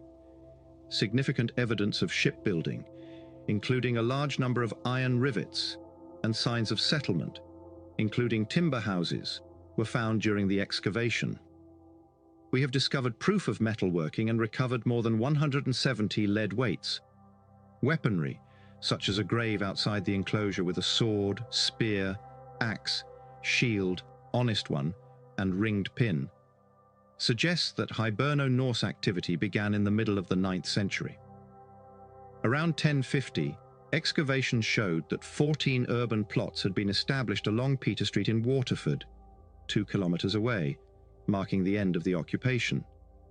At Annagassan in County Louth, there might be a comparable location. The location of the Long Fort, whose ancient record was established in 841, may be indicated by an irregular circular area encircled by a bank and ditch. 80% of known Scandinavian-style burials originate within 5 kilometres of Dublin, suggesting that there was little Hiberno-Norse settlement in rural Ireland, and little evidence of activity outside these semi-urban centres. Although ring forts and crannogs produce items with Scandinavian influences, they are not considered Norse homes. The only obvious Hiberno-Norse rural site is a coastal sanctuary that was inhabited from the 10th to the early 12th centuries. The early monastery on Church Island is next to Beginish Island, which is located off the west coast of County Kerry. Beginish Island was interpreted as an early medieval settlement during the first excavation in the 1950s, with some Norse acculturation taking place during a later phase. Nonetheless, recent research has questioned the existence of two phases and linked the Hiberno-Norse character to the location using other Hiberno-Norse artifacts and a runic inscription. 8 homes and multiple animal shelters are part of the settlement. A semi-sunken area is incorporated into one of the buildings, which combines native Irish building customs with architectural elements, like cellars, that were passed down through Scandinavian towns. According to additional evidence, the Hiberno-Norse settlement was restricted to semi-urban areas and southern and eastern Ireland. However, alliances were forged with regional kings who ruled the rural hinterlands. There are numerous Hiberno-Norse silver hoards in Ireland, including 41 coin hoards that are primarily composed of Anglo-Saxon and Anglo-Scandinavian coins from East Anglia and Northumbria, but also include Arabic issues. 53 coinless hoards of arms, rings, and ingots. 16 mixed hoards of coins and metalwork. According to John Sheehan, Coinless hordes are dispersed throughout Ireland, in regions not under Hiberno-Norse control, and many originate from ring forts, which are the bases of local chieftains, while those hordes, which contain coins, are located in the south and east. Fragmented hack silver coins and ingots signify continuous trade and traditional economic activity, and are found in very few hordes. It appears that most hordes have more to do with tribute than trade. Gift-giving may have played a role in the Hiberno-Norse's military alliances with local leaders. In particular, the arm rings might stand for the tribute paid by Dublin to gain the loyalty of Irish kings. There has been little interest in Vikings, and the people of Wales have largely concentrated on their Celtic heritage. Since Christianity had brought together several separate kingdoms in Wales by the 9th century, the native elite was typically seen as the ancestral Welsh. The Welsh were not greatly influenced by Old Norse. Aside from the coast, there aren't many place names with Scandinavian influences. A few isolated artifacts, including a ringed pin from Caerwent, Monmouthshire, and a glass bead from Hen Gastel, Swansea, made up the archaeological evidence. Other than a few burials, such as a skeleton with an iron spearhead, in a slab-lined grave found in 1932, while excavating a cesspit for a new home at Talacray, Flintshire, and a single person found in 1945 on the beach at Benlec in Anglesey, along with a few iron coffin nails and an antler comb. There was little indication of settlement. Scandinavian influence can be seen in the crosses at Penman, Anglesey, and Mayan Aquifan, Flintshire, and a lone hogback is known from Llandewi Aber Arth, Ceredigion. Thus, aside from a few isolated enclaves, it is generally believed that the Vikings had little effect on Wales. Although there are few written records, a few recorded raids imply widespread contact and some settlement. In the first known raid, Singan of Powys was killed in 852 by Gentiles, most likely Vikings. Additionally, there was a lot of raiding starting around 950, coinciding with Eric Bloodaxe's expulsion from York in 954, and the death of Hywel Ddi, King of Gwynedd and Deheubarth. Viking armies struck religious sites and coastal lowlands, including Penman, Tywyn, Gwynedd, Caergybi near Holyhead, and St. David's, raided 11 times between 967 and 1091. In 987, an army attacked South Wales, which lasted until 1002, when it was repaid with silver tribute. Wales has 11 silver hoards, all of which come from coastal regions. 5 silver arm rings were discovered in a hoard at Red Wharf Bay on Anglesey in the late 1800s.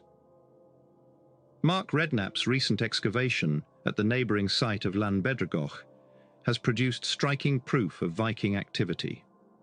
Although the settlement at Llanbedrgoch was constructed on a natural route from the landing site, roughly a kilometre from the sea, next to a freshwater spring, Red Wharf Bay forms a sizable natural harbour.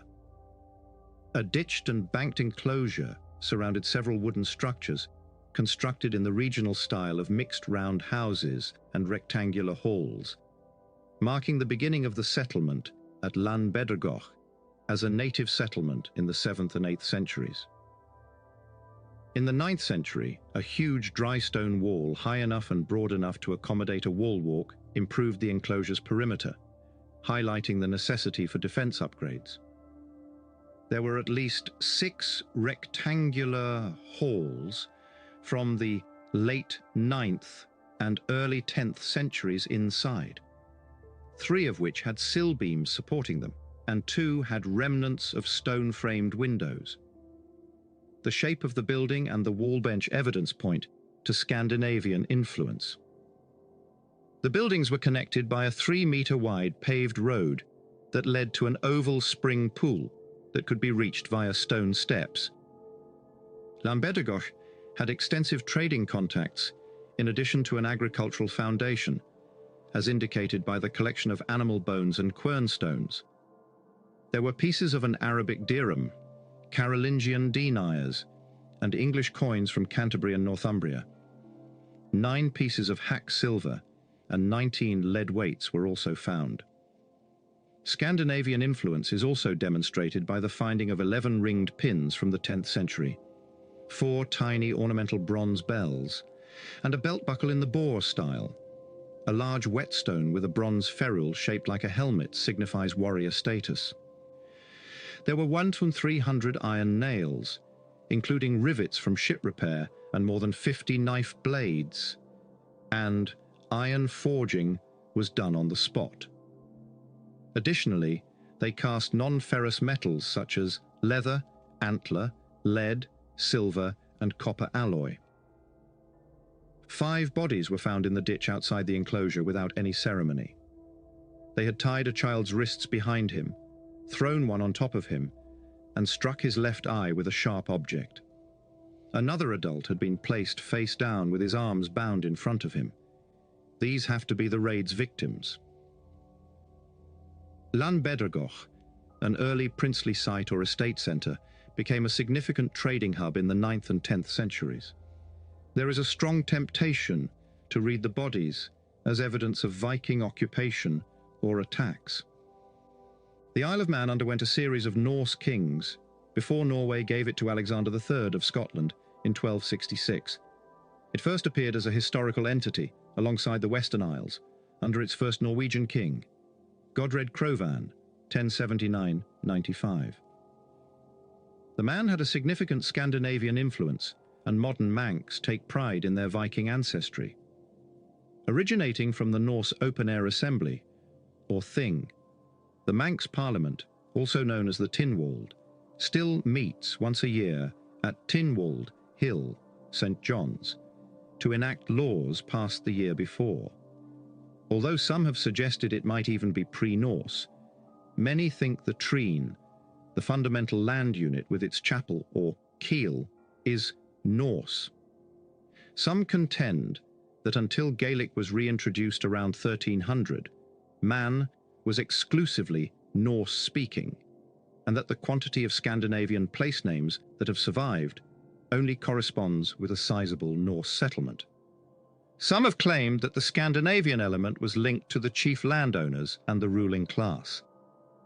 Archaeologists have found it difficult to uncover evidence of Norse settlements because they may be concealed beneath contemporary farms. Only upland shieldings like Dorlish Cashen and the Bride, as well as reoccupied coastal promontories like Cronk nigh Meriu and close nigh Cholla, have been excavated. Dating these sites is challenging because Norse building styles are probably continuous. There is a comparatively high number, more than 25, for such a small island, and the burial record is more instructive. The fact that many are beneath low mounds with a view of the sea shows how competitive land ownership is, and how crucial it is to use the landscape to establish farm claims. German archaeologist Gerhard Bersu was interned by the Isle of Man as an enemy alien during World War II, which permitted him to excavate several sites, including Balladul. A boat grave had been placed on top of a Christian cemetery, interfering with several recent funerals. The primary burial was for a man, and the ship was a small rowing boat. Several costume items, such as a Hiberno Norse ringed pin and a Carolingian silver buckle, were included in the burial along with riding gear. At the edge of the mound, someone had set up a large wooden pole and covered it with a layer of animal sacrificial bones that had been cremated. Bersa dug up a chamber grave at Balateare on the northwest coast. At the bottom of the room was a coffin that held a young man. He was buried with a sword wrapped in his cloak, broken into 3 pieces, and put back in its scabbard. 2 spears and a mutilated shield were found in the burial pit. The skeleton of a young woman who had been killed by a sword cut that had removed the top of her skull had been thrown up over the burial, which had once more been filled with cremated animal offerings. They raised a big pole over the mound once more. We have dated these burials and other accompanied graves from the Isle of Man to the late 9th or early 10th centuries. In contrast to most Scandinavian graves, the Viking stereotype of a warrior burial, in which young men are buried with everything they would need for Valhalla, including their weapons, horses, hounds, and even their slave girls, has become associated with these burials. The first colonists had to create and exaggerate a Viking identity as a defining feature of their identity and values because of their competitive environment. In contrast, only 7 grave goods, most of which were costume items, were present in the more than 300 Christian burials in an early cemetery on St. Patrick's Isle, Peel. With her work bag, cooking spit, knives, shears, comb, necklace, and sorcerer's staff, the pagan lady was the only one that was conspicuous. However, her lack of Scandinavian dress raised the possibility that she was a native Celt who had wed a settler. The Peel Cemetery is an example of the assimilation strategy used by the Hiberno-Manx elite, who buried themselves in churchyards beneath stone cross slabs within a few generations. Like England, there was a flourishing school of stone sculpture when the Norse arrived. After they converted, they created several unique crosses between 930 and 1020, often fusing Scandinavian mythology with Christian themes. Sigurd wears a conical helmet and roasts 3 dragon heart slices over flowers at Kirkandreas Church. In a crude metaphor for the Christian Eucharist, he is tasting the dragon's blood with the thumb of his other hand in his mouth. The Christian scene of a woman holding a book and cross on the opposite face balances the second cross, which depicts Odin with a spear and raven, his foot in the wolf Fenrir's jaws. Runic inscriptions are found on a large number of the crosses. Most are commemorative, using the standard formula N put this cross up in memory of M. Of the 44 people named, 11 have Celtic names and 22 have Norse names. Some of these were built in honor of women, such as the example from Kirk Andreas that reads, Sandulfr the Black raised this cross for his wife Arinbjörg.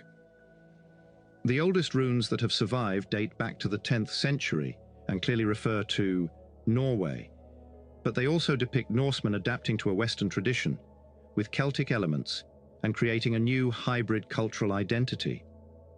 As a result, the Irish Sea region cannot be considered to have a pure Viking cultural identity, just like England. Nonetheless, raiders and settlers employed a variety of accommodation techniques, sometimes highlighting cultural differences and frequently establishing new cultural norms. In the upcoming chapter, as we move north, we will visit regions where the Norse have attained total cultural dominance. The entire range of potential interactions between the Norse and the indigenous Picts, from complete genocide to peaceful assimilation, is included in interpretations of the nature of Norse settlement in the Northern and Western Isles. Although place names and genetics lack chronological resolution, contemporary genetic evidence supports large-scale folk migration to the Northern Isles and smaller-scale settlements in the Western Isles. The high percentage of Scandinavian ancestry in Orkney and Shetland may suggest a lengthy period of close political, economic, and social ties with Norway, possibly beginning before the Viking Age. Celtic peoples may have also repopulated the Hebrides during the Middle Ages. Archaeological evidence generally supports large-scale migration, followed by Norse dominance over politics, language, and culture. However, each region experienced a unique blend of native and immigrant identities. The Hebrides and the Isle of Man were united as a single kingdom under the lordship of the Isles, and they shared a Norse heritage that included clinker-built ships and the remains of a ship levy. Some contend that the linguistic evidence indicates Gaelic was a later overlay on a population that spoke Old Norse almost exclusively, even though the place names are a mix of Gaelic and Old Norse. The value of archaeological evidence is limited because it was found so long ago. Graves, such as those at Macrins on Colonsay and Ballenby on Islay, frequently accidental finds brought about by sand dunes eroding, have taken center stage in the image. We know the dead were fully outfitted in Scandinavian garb and had plenty of equipment. They were in rowing boats at Carn a Baraich, Oronsay, and Killaran Bay, Colonsay. Researchers recently excavated a small community cemetery at Neep on the Isle of Lewis. Men, women, and children are among them. Some are interred with grave goods, while others are not. She was raised in Western Scotland, according to an isotope analysis of the teeth of a middle-aged woman buried in a late 10th century Norwegian folk costume. Being a second-generation settler, it is noteworthy that her family members were eager to dress her in Scandinavian garb, even after she passed away. The Hebridean Norse settlers emphasized Scandinavian clothing and customs to negotiate their cultural identity, just like they did on the Isle of Man. They included their wives in their plan, unlike the Isle of Man. Researchers have discovered Norse settlements inside grass-covered mounds on the Macaires sand dunes. The occupation of native sites with little cultural continuity is similar to what has been revealed by recent excavations on North and South Uist. Honey, what are you listening to? Mom! Your teen might not share everything with you, but teens share everything with each other. And certain everyday behaviors, like sharing food, drinks, or kisses, could mean sharing bacteria that can cause meningococcal disease, known as meningitis. Although meningitis is uncommon, about 1 in 10 who develop it will die. Ask your teen's doctor about missing meningitis vaccinations. Learn more at meningitis.com. Vaccination may not protect all recipients. Sponsored by GSK. Among the remains of Pictish farms on 5 settlement mounds at the Udal on North Uist, distinctive Norse longhouses were constructed. However, the first building constructed by the new inhabitants was a defensive enclosure on the site's highest point. The appearance of ceramic platters for baking barley cakes and new Norwegian metalwork, combs, and pottery styles indicate a shift in cuisine. Even though farms have been in the same spot since prehistoric times, mounds strewn throughout the Macaire in the South Uist settlement demonstrate that new structures and artifacts appeared during the Norse period. Together with the eating of barley cakes, Silefedia's timber hall from the 10th century marks a dramatic break from the region's building customs. After levelling a long-standing Pictish settlement at Bornish, the builders of a Norse farmstead from the 10th century feasted before laying the floor. By the late 11th century, they had moved into a 20-metre-long bow-sided hall in the traditional Scandinavian style, with substantial stone footings that had been stolen from a nearby Pictish building. Bornish people were wealthier.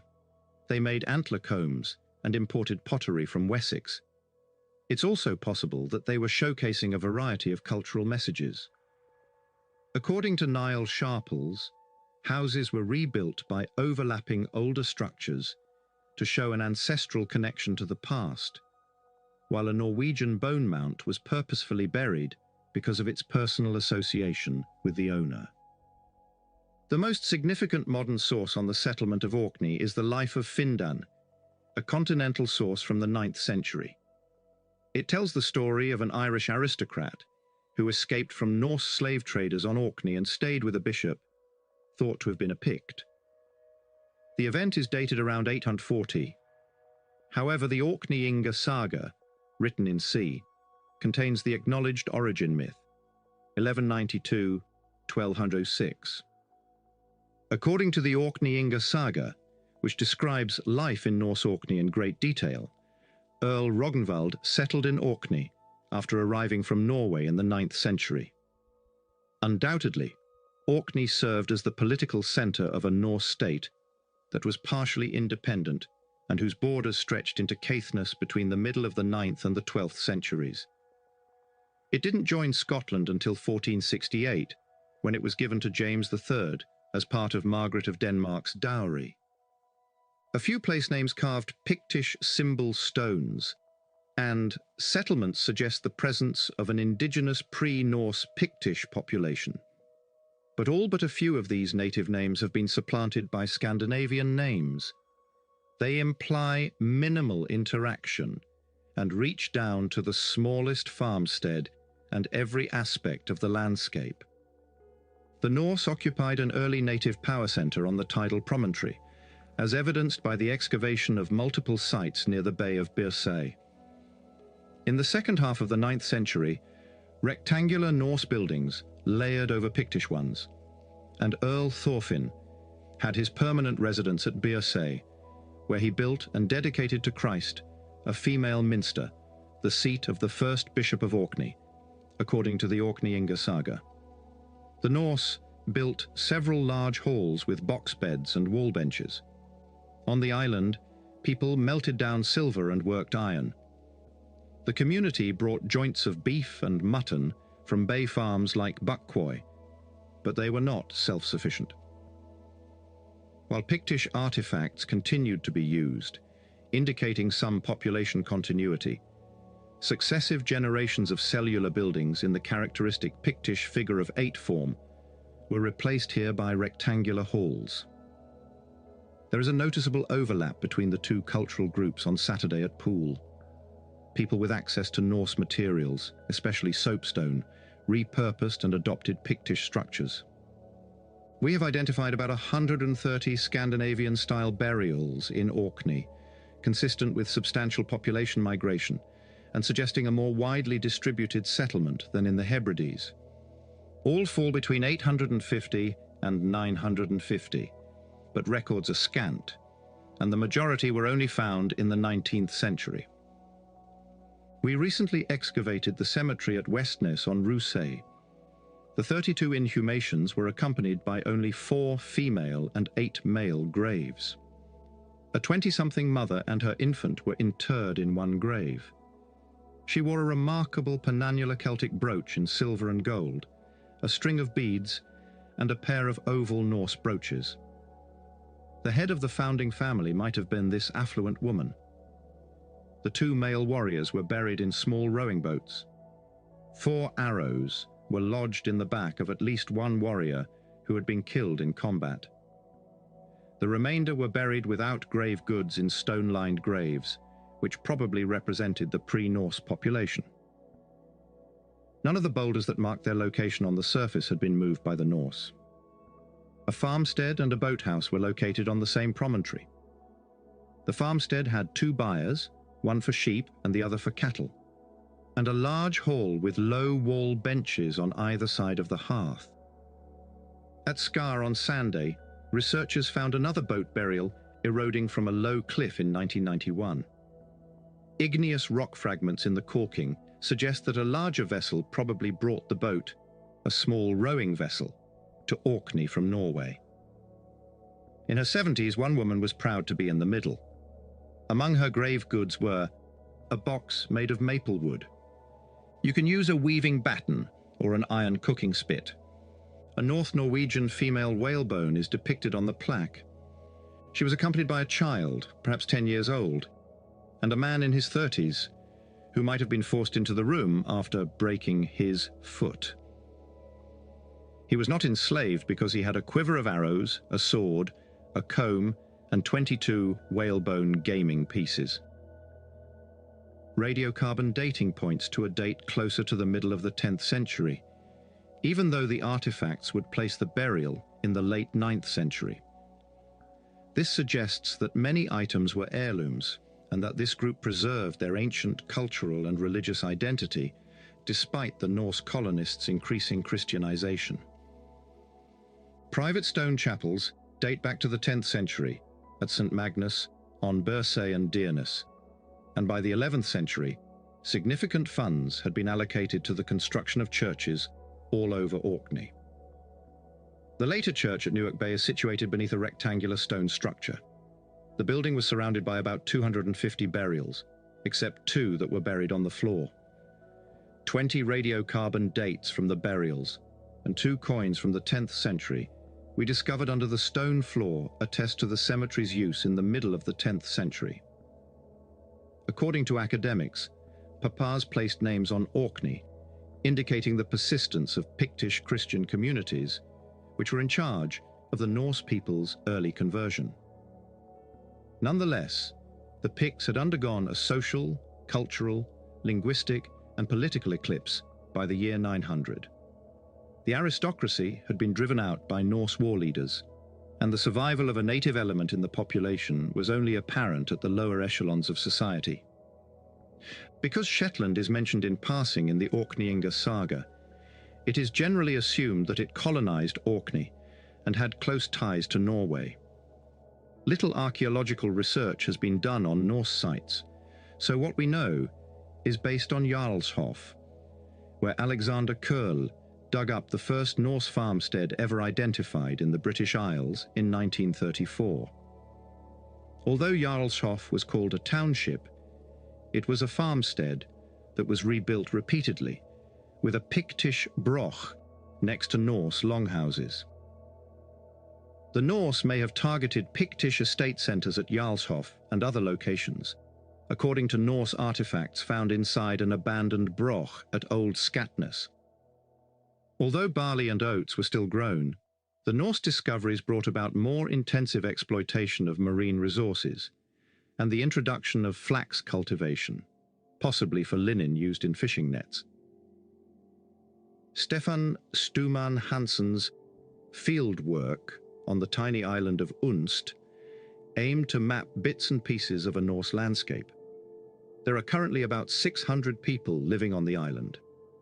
Nonetheless, we have excavated several Norse buildings and documented the remains of others at 30 sites, including Sandvik, Soterberg, and Hamar. It's hard to date these sites. Some locations, such as Klibbersvik, were linked to 9th century burials. Although many settlements were long-lived and remained in use until the 14th and 15th centuries, others may have begun. Most are typical Norse longhouses, with central hearths and wall benches. Common features include soapstone vessels, spindle whorls, and net sinkers.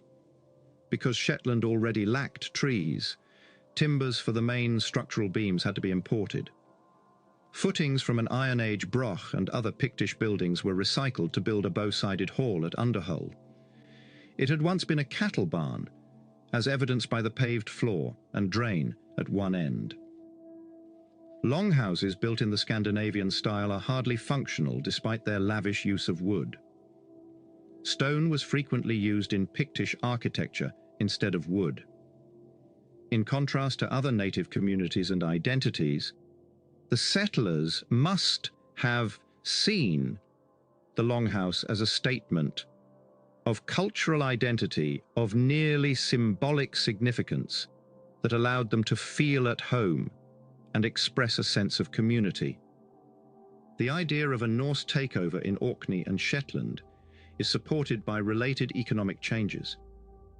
James Barrett has demonstrated that, in contrast to the pre-Norse era, when fishing was primarily a literal activity, marine protein is now widely exploited and has become more important in diets.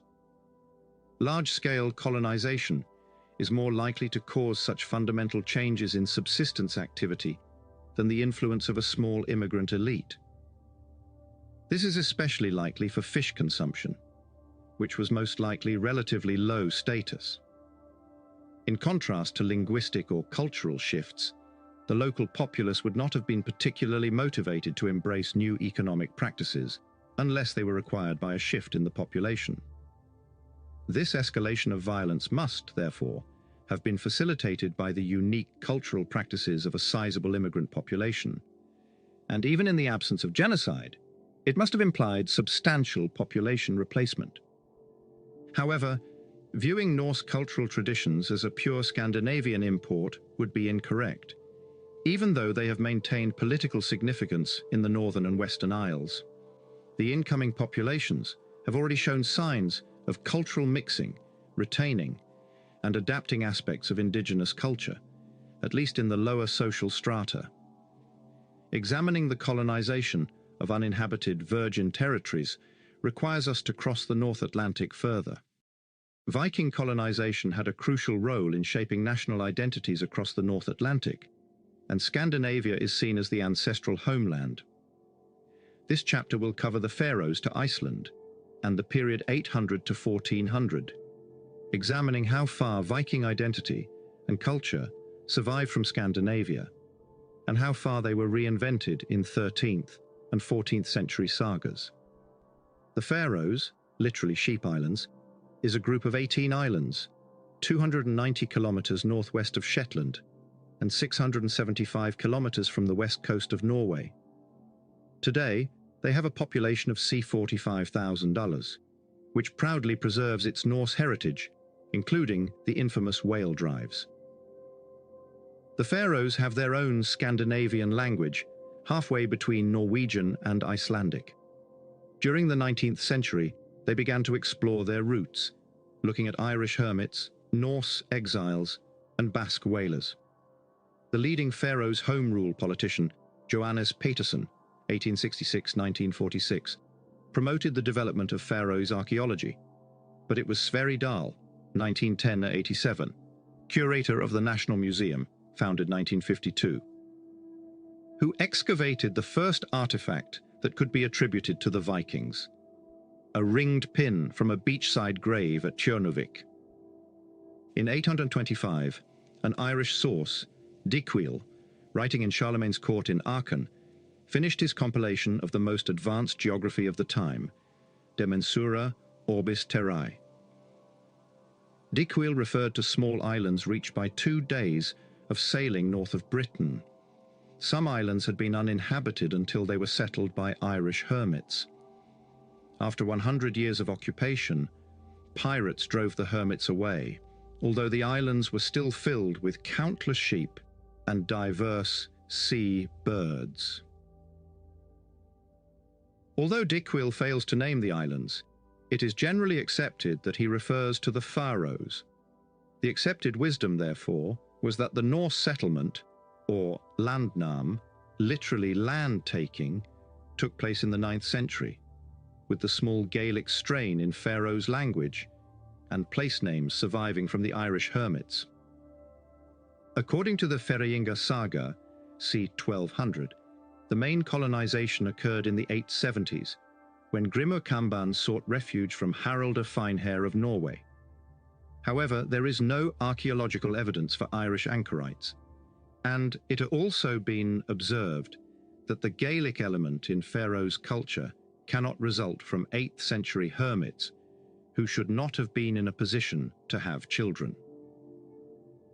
Another explanation for the Gaelic strain is that the original Viking settlers were first or second generation Norse from the Northern Isles, or Ireland. At one stage, pollen evidence was thought to reflect human activity, c. 650, but that has now been discredited, and the earliest dates are now c. 875-900. There has been little excavation on the Faroes. A Norse hall and byre were excavated at Kvívík in 1941.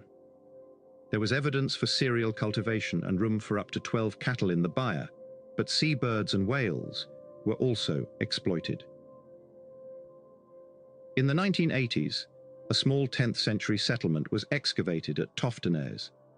Despite the scarcity of timber, the longhouse was constructed with typical Norse staves.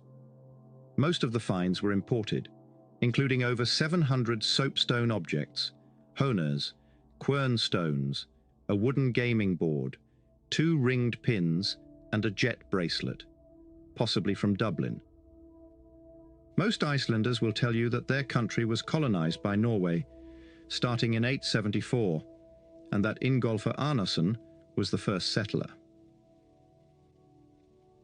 The legend says that while exploring the coast, Ingolfur tossed a wooden post from his high seat into the sea and followed it until it washed ashore at what was to become the Icelandic capital at Reykjavik. Again, the first colonists were said to have emigrated from Norway to escape the tyranny of Harald Finehair. Similarly, there were a few Irish hermits, but they soon left when the Norse first arrived. At the end of the settlement period, in 930, a special law code was enacted, and an open-air assembly, the Althing, was established at Thingvellir. Thus goes the origin myth of a nation that proclaims itself the world's first democracy, with the Althing as its first parliament.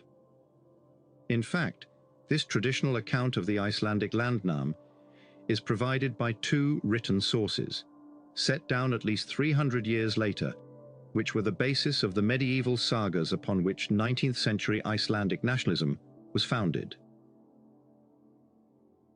Íslendingabók, or the Book of Icelanders, was written by the priest Ari Thorgilsson, c. 1122-33, and emphasizes Iceland's constitutional and ecclesiastical development.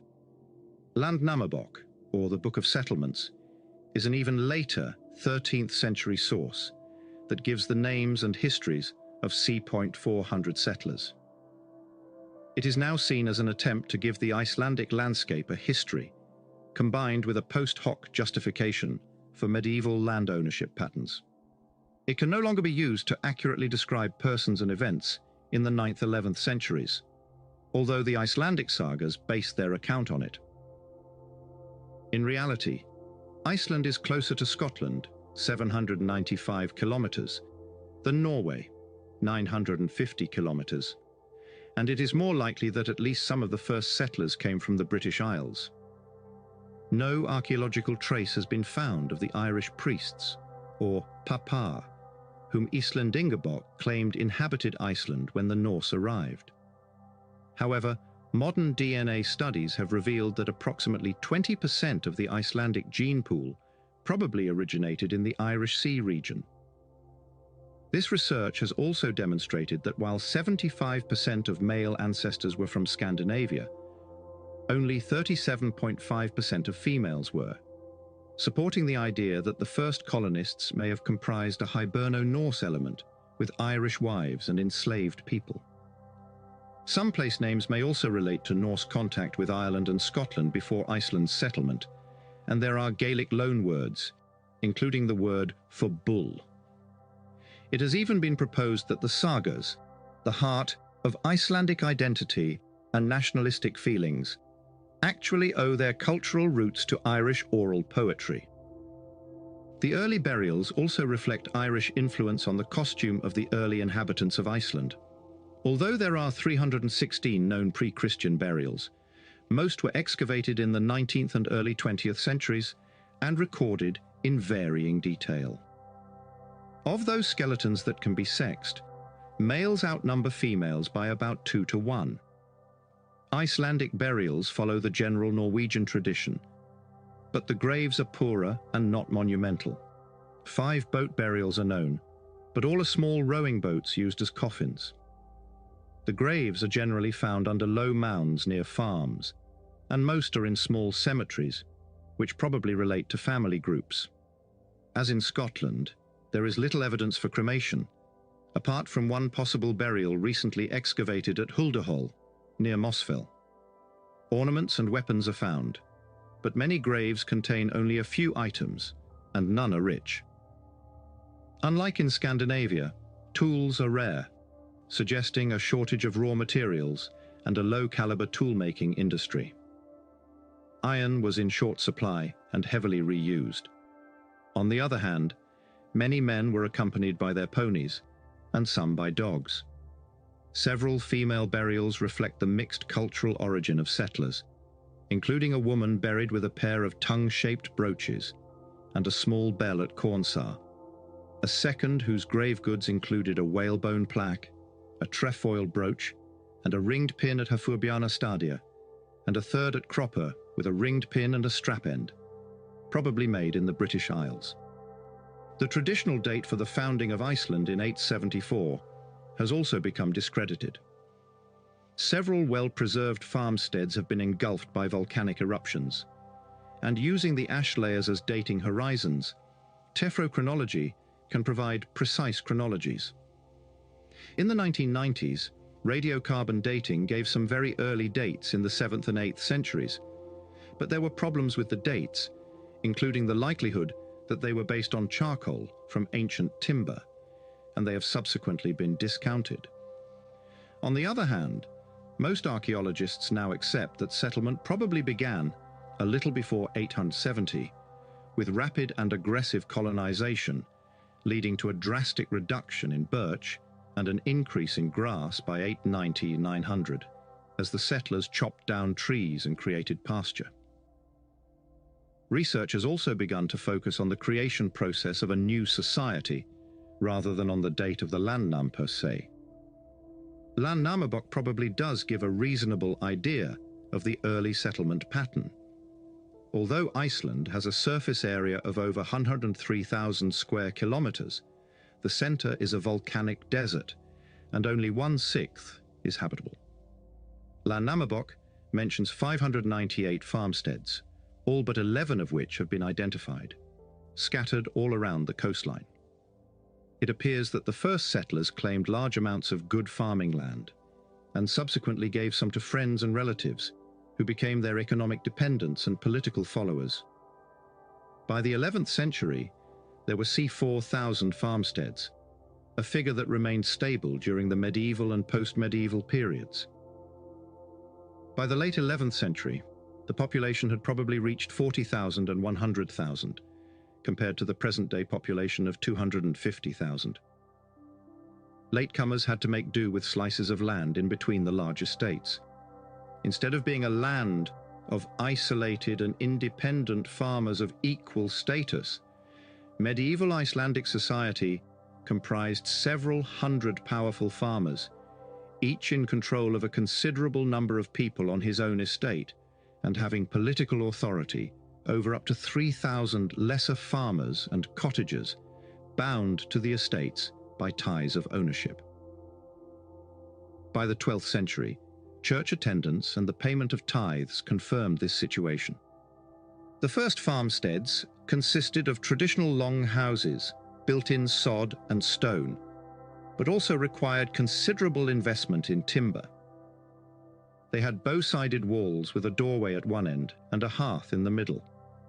This basic longhouse type was developed and modified, partitioned into separate rooms, and with extra rooms at the back.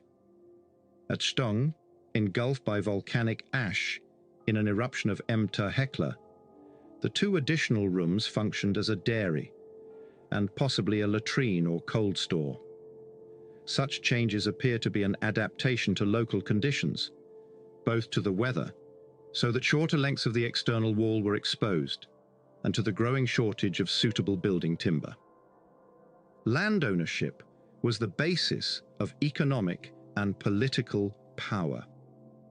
Livelihoods depended upon stock breeding, supplemented by fishing and fowling rather than cereal cultivation. Intensive colonization appears to have been accompanied by rapid environmental degradation.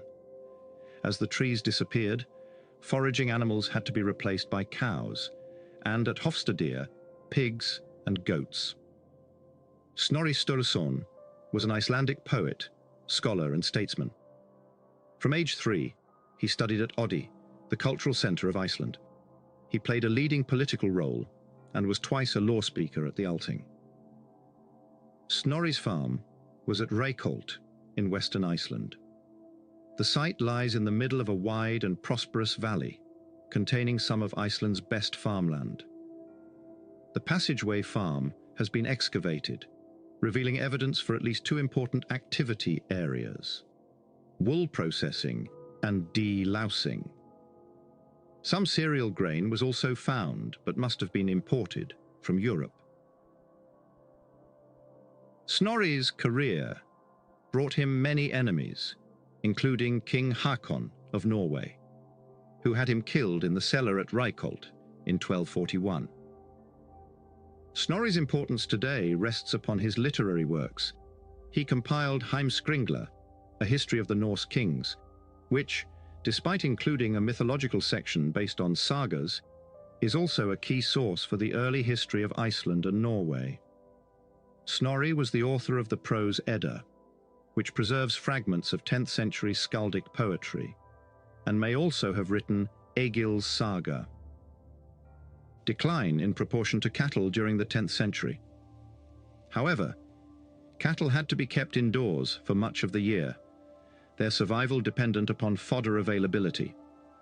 At Svalbard, in northeast Iceland, sheep herding was important from the first phase. But as the climate declined when Europe entered the Little Ice Age, sealing also became more important. Svalbard, there was no cereal grain, although hay was gathered for fodder and to cover the floor, and peat was used for bedding, fuel, and construction. Wild berries, such as bilberry and crowberry, as well as edible seeds and leaves, were also collected. In academic discussions of early Iceland, the previous focus on landnam and settlement origins has been replaced by a more modern 21st century theme of environmental disaster. It has been estimated that 60% of Iceland's original natural vegetation cover was destroyed due to woodland clearance and overgrazing, followed by soil erosion. Landscape degradation enhanced by cooling climatic conditions subjected the Viking cultural system to severe economic, demographic, and social stress. In a society where families had dispersed because of migration, new systems, such as prepper or agricultural cooperatives, had to replace former familial safeguards with social services. In summary, in the North Atlantic colonies, cultural change was eventually determined by environmental factors, rather than by hybridization with an existing population, although the incoming colonists were by no means pure Scandinavian stock in the first place. The attachment to a Viking cultural identity was as much as a creation of later origin myths, when looking to a shared Scandinavian homeland was politically expedient. Greenland was the most isolated of the Viking colonies and had the most extreme environment. The story of its foundation has again been derived from later written sources, principally the Islendinga Bók, 1122-32. This recounts how Eric the Red reconnoitred the west coast on a 3-year exile from Iceland in 981-2. 3 years later, he persuaded 300 Icelanders to return with him in 25 ships, but only 14 ships made it. The colonists split into 2 groups. The larger group under Eric settled on the southwest coast in what became known as the Eastern Settlement. A second group sailed 650 kilometers north along an inhospitable coastline before making landfall and founding the Western Settlement. From the 11th to 12th centuries, written sources mention some 190 farms in the Eastern Settlement and a further 90 in the Western. There may have been somewhere between 2,000 and 4,000 people living on Greenland at the height of the colonies. Over their total lifespan, it has been suggested that 35,000 settlers lived there. Given the absence of later occupation, the Norse settlement pattern is well preserved. 250 farms and 20 churches have been identified archaeologically. To maximize the available grazing, the farms are dispersed, as in Iceland, usually several kilometers apart and separated by mountains and swamps.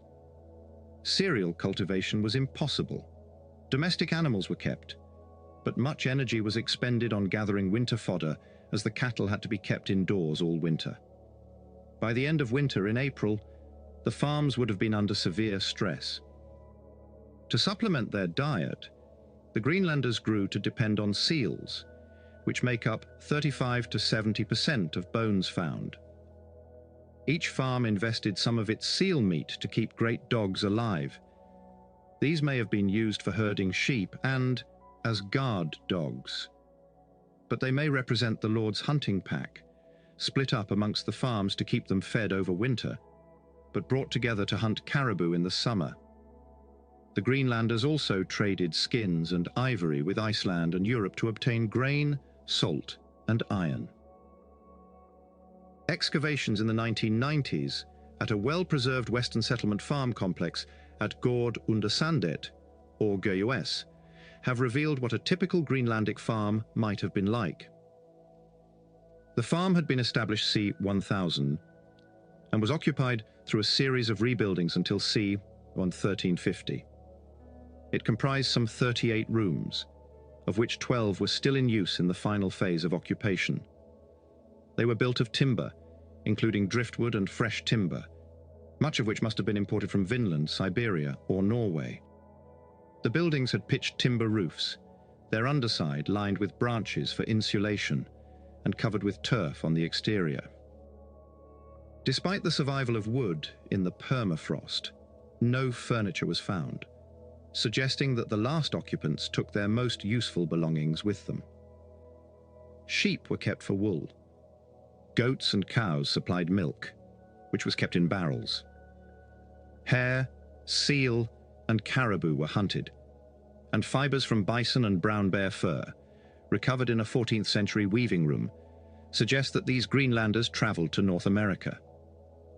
Eirik is the archetypal Viking, a bold leader, aggressive, pioneering, visionary democrat, a good husband, a proud father, and red-haired. According to Eirik's saga, he was born in Norway, but his family was forced to flee to Iceland when his father, Thorvald Asvaldsson, was exiled because of a murder. In 981 too, Eirik had to flee again because of another murder and spent 3 years in outlawry exploring the coast of Greenland. In 984-5, he returned and built the estate Brattelied, or Steep Slope, in the eastern settlement. Eirik's title was that of Paramount Chieftain. His farm is presumed to lie under Kasiasuk, where a large farm and church were excavated in 1932. The church has been interpreted as being built by Eirik's wife, Thjodild, who moved out once she became Christian. Eirik died in 1003, having fallen victim to an epidemic brought by a fresh group of immigrants. According to the sagas, Eirik had 4 children: a daughter, Freydis, 3 sons, Thorvald and Thorstein, and the explorer Leif Eiriksson.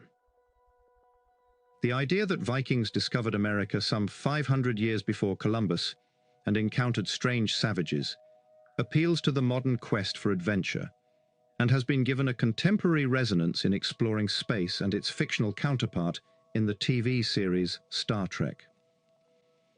Unfortunately, the archaeological evidence is limited, and some of it has been invented.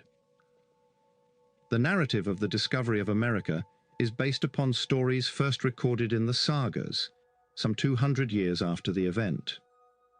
These were originally read as objective historical documents, then dismissed as medieval fantasy.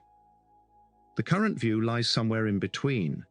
The sagas probably preserve elements of fact, but are likely to have embellished and conflated events. The story of the discovery of America probably represents a semi-mythological account of a sequence of exploration and contact that continued over several decades. The 2 primary accounts in Greenlander's saga, c. 1200, and Eirik's saga, c. 1210-30, appear to have been based on the same original material, but diverge substantially. In Greenlander's saga, Vinland is discovered in 2 stages. Bjarni Herjolfsson, on his way from Norway to Greenland, is blown off course and accidentally discovers unknown lands southwest of Greenland. Later, in Sipast 1000, Eirik the Red's son, Leif, sets out to explore the land, seen by Bjarni. He visits new areas and names them Helluland, Markland, and Vinland, establishing his base in the latter location.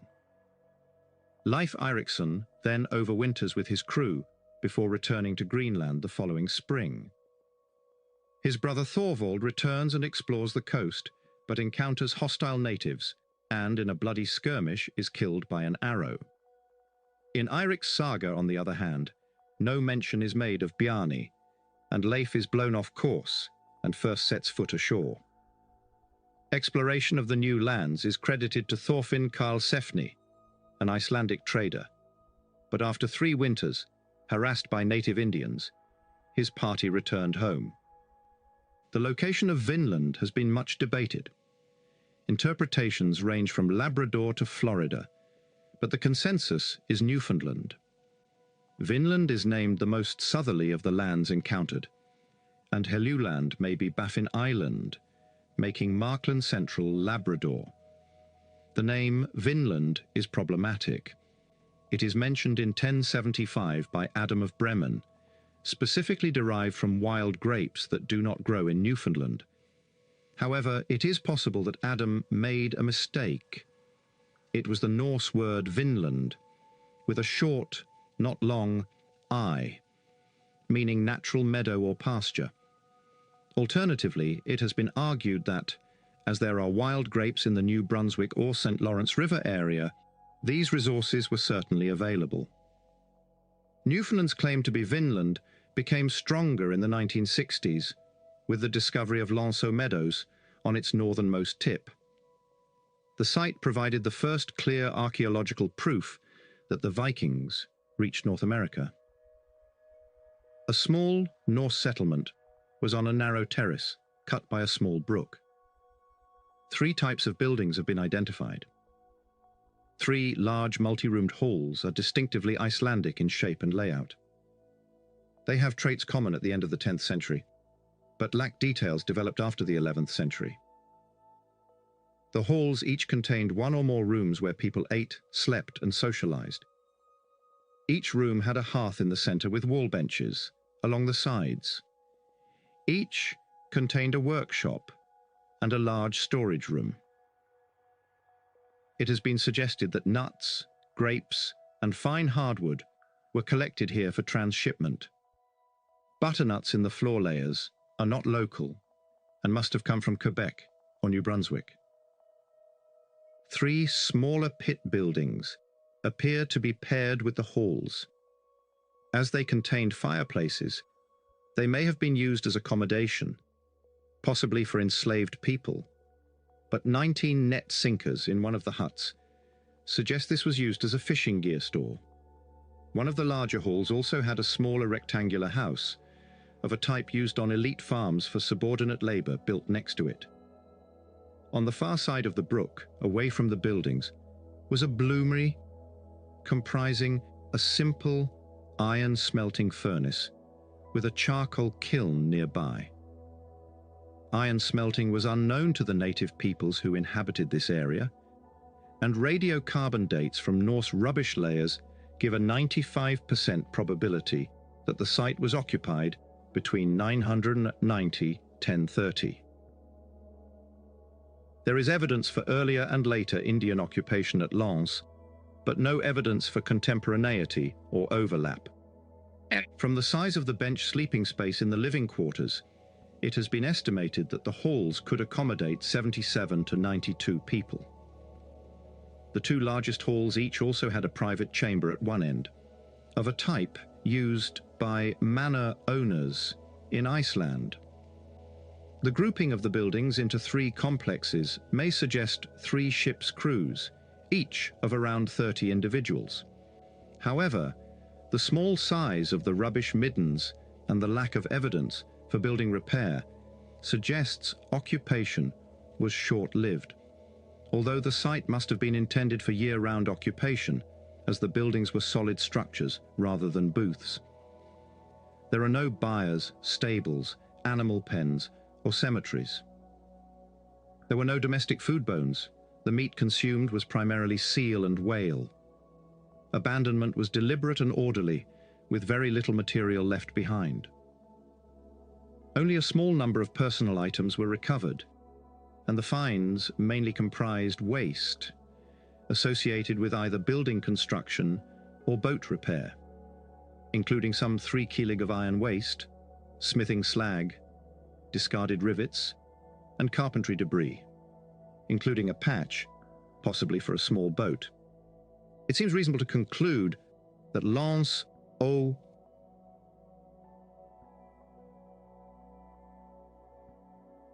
may be the site mentioned in the sagas as settled by Leif.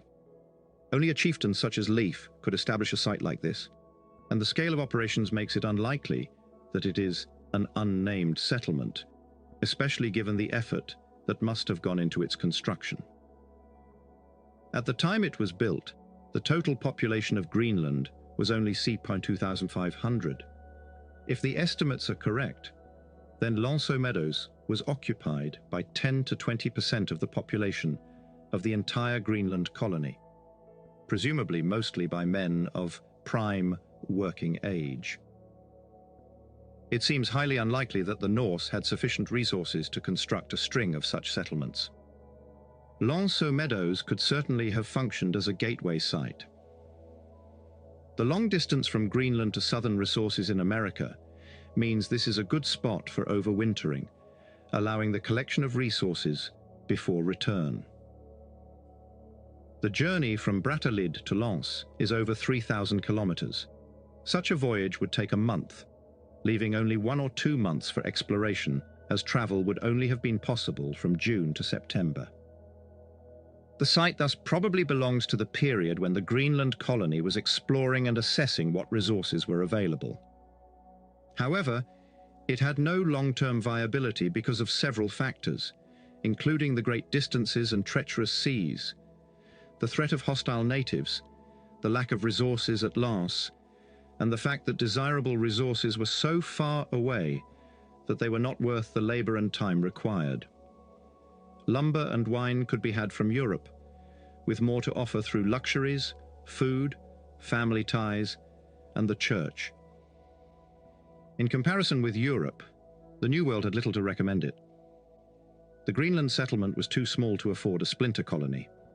All had to go to Vinland or none.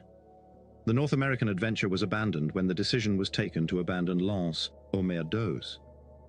Given the distances already traveled across the North Atlantic, compared with the distance from Newfoundland to Greenland, it is perhaps unsurprising that the Norse made landfall in North America.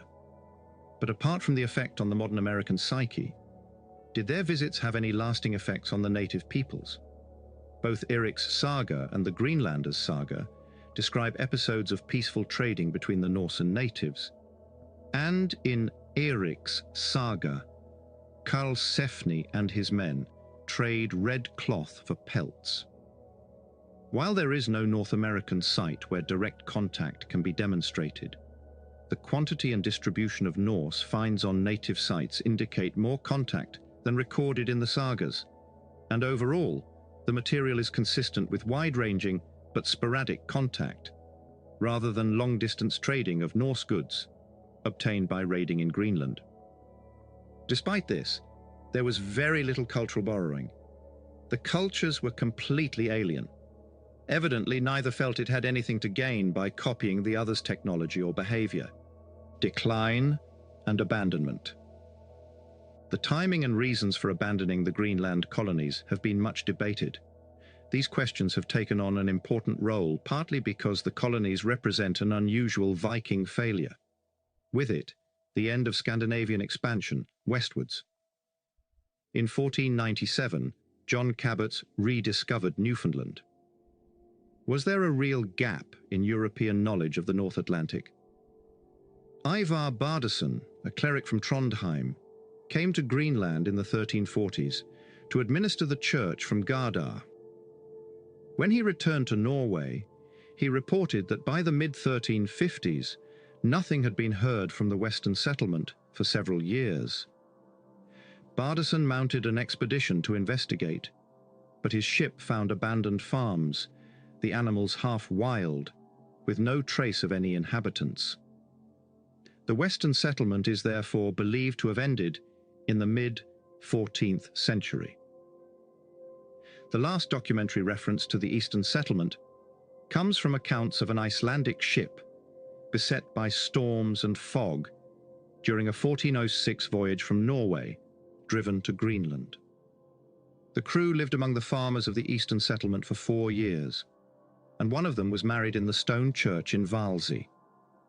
When they sailed for Norway in 1410, that was the last that anyone heard of the settlement, which is thought to have died out by 1450. Several reasons have been suggested for the failure of the colonies. One suggestion is that climatic deterioration changed the migratory routes of the caribou, while the settlers were tied to one place by their domestic animals. Grazing deteriorated, and the west coast was sealed off from Europe. However, the evidence is inconclusive, and for modern scholars, such environmental determinism is seen as too simplistic. The Little Ice Age is unlikely to have destroyed the Norse colonists. The intensive chill did not take place before 1600, by which time they had already disappeared. On the other hand, the observed decline in vegetation may have been caused by the Norse overgrazing. Second, it has been argued that the Greenlanders suffered from disease and malnutrition, and may even have been wiped out by the Black Death. However, apart from revealing an increased reliance on marine species, all the skeletons that have been analyzed are healthy. The breakdown of trade with Europe was certainly important. By the 14th century, elephant ivory from India and furs from Russia were readily available, undermining the colony's economic basis. Fourth, the failure has been blamed on increased competition with the Inuit. The late 13th, early 14th century Historia Norvegii recorded violent contact between Norse hunters and Skraelings, who used walrus teeth for missiles and sharpened stones for knives, although few now believe that Inuit attacks can have been the sole reason for Norse depopulation, and their arrival in the western settlement may well have been after it was already deserted. It is, however, significant that Inuit artifacts and technology are conspicuously absent from Norse sites. The Norse did not adopt Inuit skin-covered umiaks and kayaks, or their clothing styles, or acquire harpoon hunting technology to widen their subsistence base. Lack of adaptation seems to have been an important factor in the Norse decline. Norse farmers were tied to isolated pockets of pasture, capable of supporting domestic animals.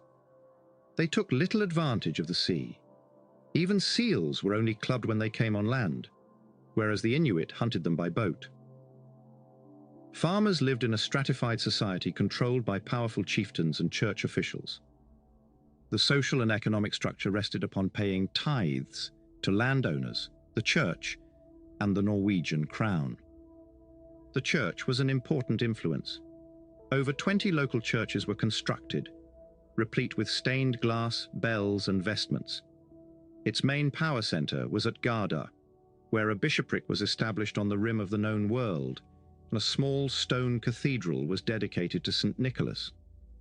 The bishop's palace complex included a tithe barn, where the skulls of 25 walrus and 5 narwhal skulls indicate the level of tithes. 2 huge cow byres, with space for 150 cattle, show the concentration of economic power. Analysis of the bishop's skeleton, identified by his crozier, revealed that he, unlike his parishioners, could live off a diet of land animals rather than seal meat. In 2000, Thomas McGovern attributed the failure of the Greenland colony to a single-minded concentration on European-style stock-raising strategies. When faced with multiple challenges to the basic environmental and social framework of their economy and society, the Norse Greenlanders chose to avoid innovation, emphasize and elaborate their traditions, and ultimately die rather than abandon what they must have seen as core values. Several sites provide evocative archaeological evidence for the end of the Norse colonies. At the bishop's palace at Gardar, 9 skeletons of hunting dogs lay on floors of stables and dwelling houses, buried beneath collapsing roof timbers in the mid-14th century. At Gus, the farm was abandoned at around the same time. A solitary goat later returned and, with no one left to care for him, starved to death outside. Later still, after the roof had partially collapsed, a group of Inuit came and camped in the abandoned farmstead, but their fire set the ruins alight and they fled, leaving behind some of their belongings. At Site W54, adjacent to Gurs, bioarchaeology revealed the farmstead's death, as warmth-loving insects in the lower farm levels were replaced by carrion-loving insects in the upper layers. All that was left in the larder were cattle hooves mixed with the feet of ptarmigan and Arctic hare. In the hallway outside the larder was the partial skeleton of one of the great hunting dogs. Cut marks to the bones revealed that this faithful hound had provided the last supper for the occupants. This poignant tale of starving 14th century settlers clinging to a maladaptive lifestyle is a far cry from warrior kings of the 9th century and emphasizes the wide range of cultural behavior to which the term Viking has been applied. In the last chapter, it is time to return to the issue of how subsequent commentators have taken up these different roles and used them to create their own Vikings. At the outset of this book, I observed that Viking was not a common term in the 9th and 10th centuries, and that our modern image probably owes more to recent appropriation of the term than any historically based reality. In subsequent chapters, we have looked at what archaeology can tell us about the cultural identities of those peoples who lived in Scandinavia and its colonies during what we now call the Viking Age. But every age has reinvented the Vikings, and in this chapter, we will examine some of these more recent reinventions. By the 16th century, there was scant appreciation of Scandinavia's early history, and knowledge of the Viking Age was virtually non-existent. Despite Ole Worm's catalogue of Danish monuments, Danicorum Monumentorum, 1643, scholarly interest was limited.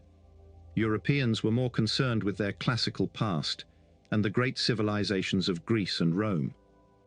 However, from the late 18th century, Vikings became fashionable again, not as cultural heroes, but because they were de Sassons systems de lame. They were considered barbarians. Vikings and other early medieval cultures provided indigenous European examples of Rousseau's noble savage. This new enthusiasm for Vikings became particularly intense in Denmark and Sweden after both suffered humiliating military defeats. 1807, Nelson bombarded Copenhagen. In 1809, Sweden lost Finland to Russia. With the conclusion of the Napoleonic Wars, patriotic romanticism grew in many countries. In Scandinavia, the educated classes needed to recover the power and vitality of the Viking Age. Vikings became core to their maintenance of a sense of national identity. In 1808, Nikolai Grundtvig's Northern Mythology was published in Denmark. Grundtvig, 1783-1872, campaigned to infuse the Danish education system with the Viking spirit. Today, he is widely regarded as the founder of lifelong learning. Grundtvig retold the Viking myths as a chronology of the sagas, aiming to develop the prestige of Scandinavia in Europe. In 1811, the Gothic Society was founded in Sweden. Its purpose was to encourage the patriotic spirit and encourage archaeological research. An all-male group's anthem was, "In ancient times, Goths drank from horns." Drinking horns were given pride of place in middle-class dining rooms throughout Scandinavia. Its members included Erik Gustaf Geyer, whose poem The Viking portrayed an ideal society where harmony depended on the balance between free farmers and high kings, and Esaias Tegnér, author of the poetic romance Frithjof's Saga. While poets and students met to read Old Norse songs and poems, they looked to archaeology for a Viking age that could be displayed. Burial mounds were obvious artificial features and were targeted for investigation. One of the royal mounds at Jelling was dug in 1820, the second in 1861. The three great mounds at Old Uppsala were dug in 1846-7 and 1874. In 1852, the Borre ship burial was excavated. From 1873-95, Stolpe excavated over 1,000 graves at Birka. At about this time, the term Viking Age was used for the first time in Scandinavia by Oscar Montelius to refer to the period 800-1050. At the same time, as agricultural improvements and deep ploughing led to a rapid increase in the pace of archaeological discoveries in Scandinavia, industrialization and urban growth created an urban proletariat who saw themselves as Swedish or Danish, rather than as the inhabitants of local farming districts. Norway was part of Denmark up to 1814. It became part of Sweden until achieving independence in 1905. Nationalism was particularly intense, and regional dialect studies were taken as proof of a greater Norwegian affinity with their Viking heritage and Old Norse than with Denmark or Sweden. In summary, the image of the Vikings in 19th century Scandinavia was characterized by several features, several of which have had lasting impact. First, a homogeneous Viking Age culture was identified in Scandinavia, lasting from 800 to 1050. From a grand Darwinian perspective, this Viking Age was seen as a step on the evolutionary ladder equivalent to those of stone, bronze, and iron. The Viking past was owned solely by the Scandinavian nations, and the key historical actors were the early Viking kings, particularly those involved in unification. Where possible, their history should be written from documentary sources and illustrated by archaeological finds. Its main themes were political unification, Viking voyages, and the conversion process to Christianity. By the 20th century, the Vikings had become one of a small number of great civilizations, and interest focused on the rise of the Scandinavian states. However, differences between regions were secondary to a shared common culture and language, visible in the archaeological evidence. Outside Scandinavia, Vikings were also initially taken to represent pre-classical barbarian culture. But the saga's romantic appeal soon combined with the revival of interest in the northern world and the search for northern primitive ancestors. In Britain, the Vikings were reinvented by Victorian notions of race, valor, and enterprise. Comparisons were drawn between the Viking and enterprising spirits of Victorian entrepreneurs and explorers. Old Norse and Anglo-Saxon were revived as university subjects equal to the classical languages, and chairs were endowed particularly in northern industrial towns. Richard Wagner used a series of sagas and other sources when he composed The Ring of the Nibelung, first performed 1869-76.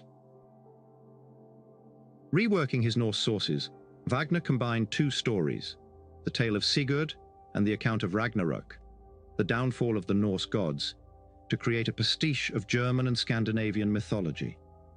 He is often credited with popularizing the idea of horned helmets, giving one to the character Hunding in the Ring cycle.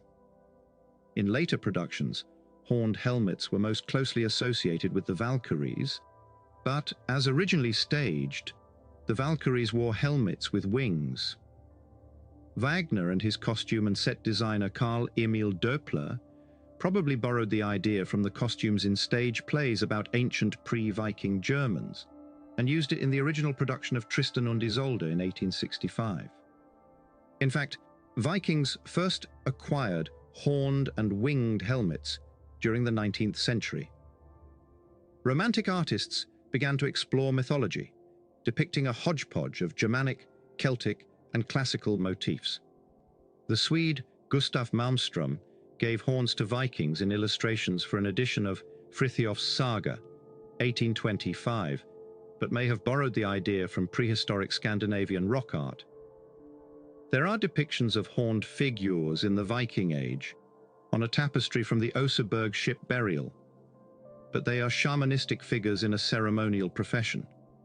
The only surviving horned helmet is Iron Age, dredged from the Thames at Waterloo Bridge in the 1860s, and now in the British Museum. Some Viking warriors did wear helmets in battle, but they were simply conical affairs, such as those found at Geirmundbu in Sweden, or those depicted on the Middleton Cross. Victorian writers also fueled the popular interest, and the pre-Raphaelites turned away from classical to Norse and Germanic heroes. Even the landscape was appropriated. For them, The Lake District was a Viking landscape, frozen in time. In 1892, the Viking Society for Northern Research was founded and began the publication of Saga Book, the first periodical devoted to studying Vikings. There was particular interest in the links between Germanic myth and Christian teaching, which encouraged the study of Viking sculpture as it depicted events in heathen mythology alongside Christian scenes in ways that emphasized the parallels. William Morris, designer, author, and revolutionary socialist, developed a passion for medieval Scandinavia while an undergraduate at Oxford. Morris identified with the Norse heroes and learned Icelandic from Eiríkur Magnusson, with whom he translated several sagas. His two voyages to Iceland in 1871 and 1873 were highly influential in his art, poetry, and politics. His Icelandic epic poem, Sigurd the Volsung, was published in 1876. Morris's friends in the pre-Raphaelite movement, particularly Burne-Jones and Ford Madox Brown, also had romantic Viking themes in their paintings. For Morris, however, the Norsemen were hard-working socialists. As a founding member of the Socialist League, Morris was at the center of political unrest in Britain in 1886-7. His visionary novel, News from Nowhere, became an essential socialist text, and his influence runs down to Clement Attlee and the post-war welfare state. As late as the 1970s, his views on the environment led him to be recognized as a founding father of green politics. As a student reading greats at Oxford, William Collingwood came under the patronage of John Ruskin. After studying at the Slade between 1876 and 1878, he became a research assistant and secretary to Ruskin, traveling with him and living close by in Coniston.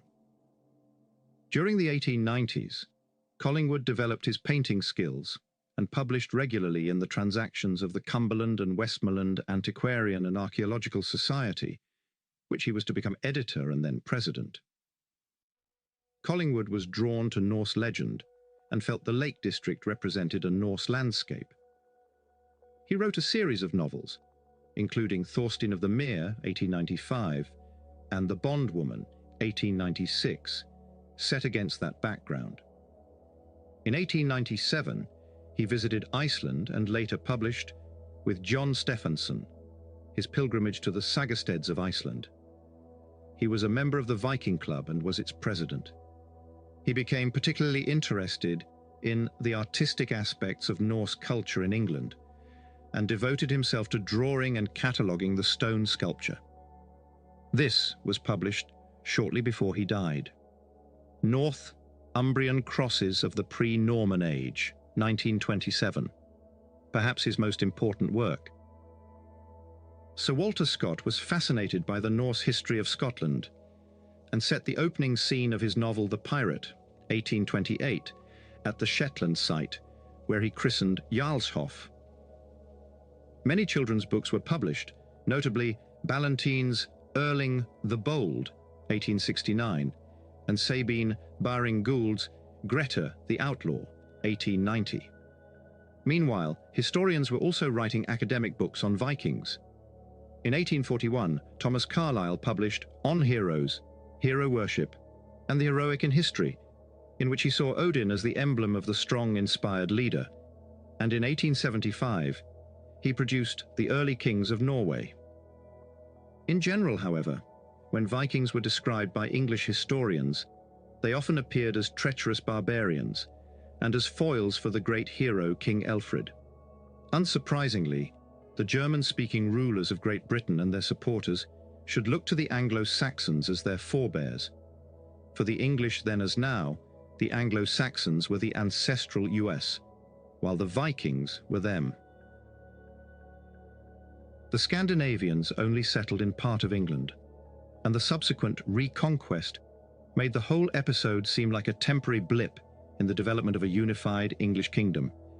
And, unlike the Norman conquest, the Viking invasions created no long-term constitutional changes. Furthermore, the Vikings in England failed to produce historians. their deeds were known solely through the eyes of the West Saxon chroniclers, and so long as later historians accepted this propaganda as fact, the Vikings were guaranteed short shrift. It was Elfrid, Victorian schoolchildren were taught, who unified the nation, saved the English from the invaders, and founded the British Navy while mixing with the common people with ease, despite burning their cakes. On the other hand, the Vikings were also to be portrayed as worthy adversaries, and by the end of the 19th century, they were almost seen as benefactors of the lands they raided. They were equated with the nobility of adventure, and in many places were seen as the founders of democracy.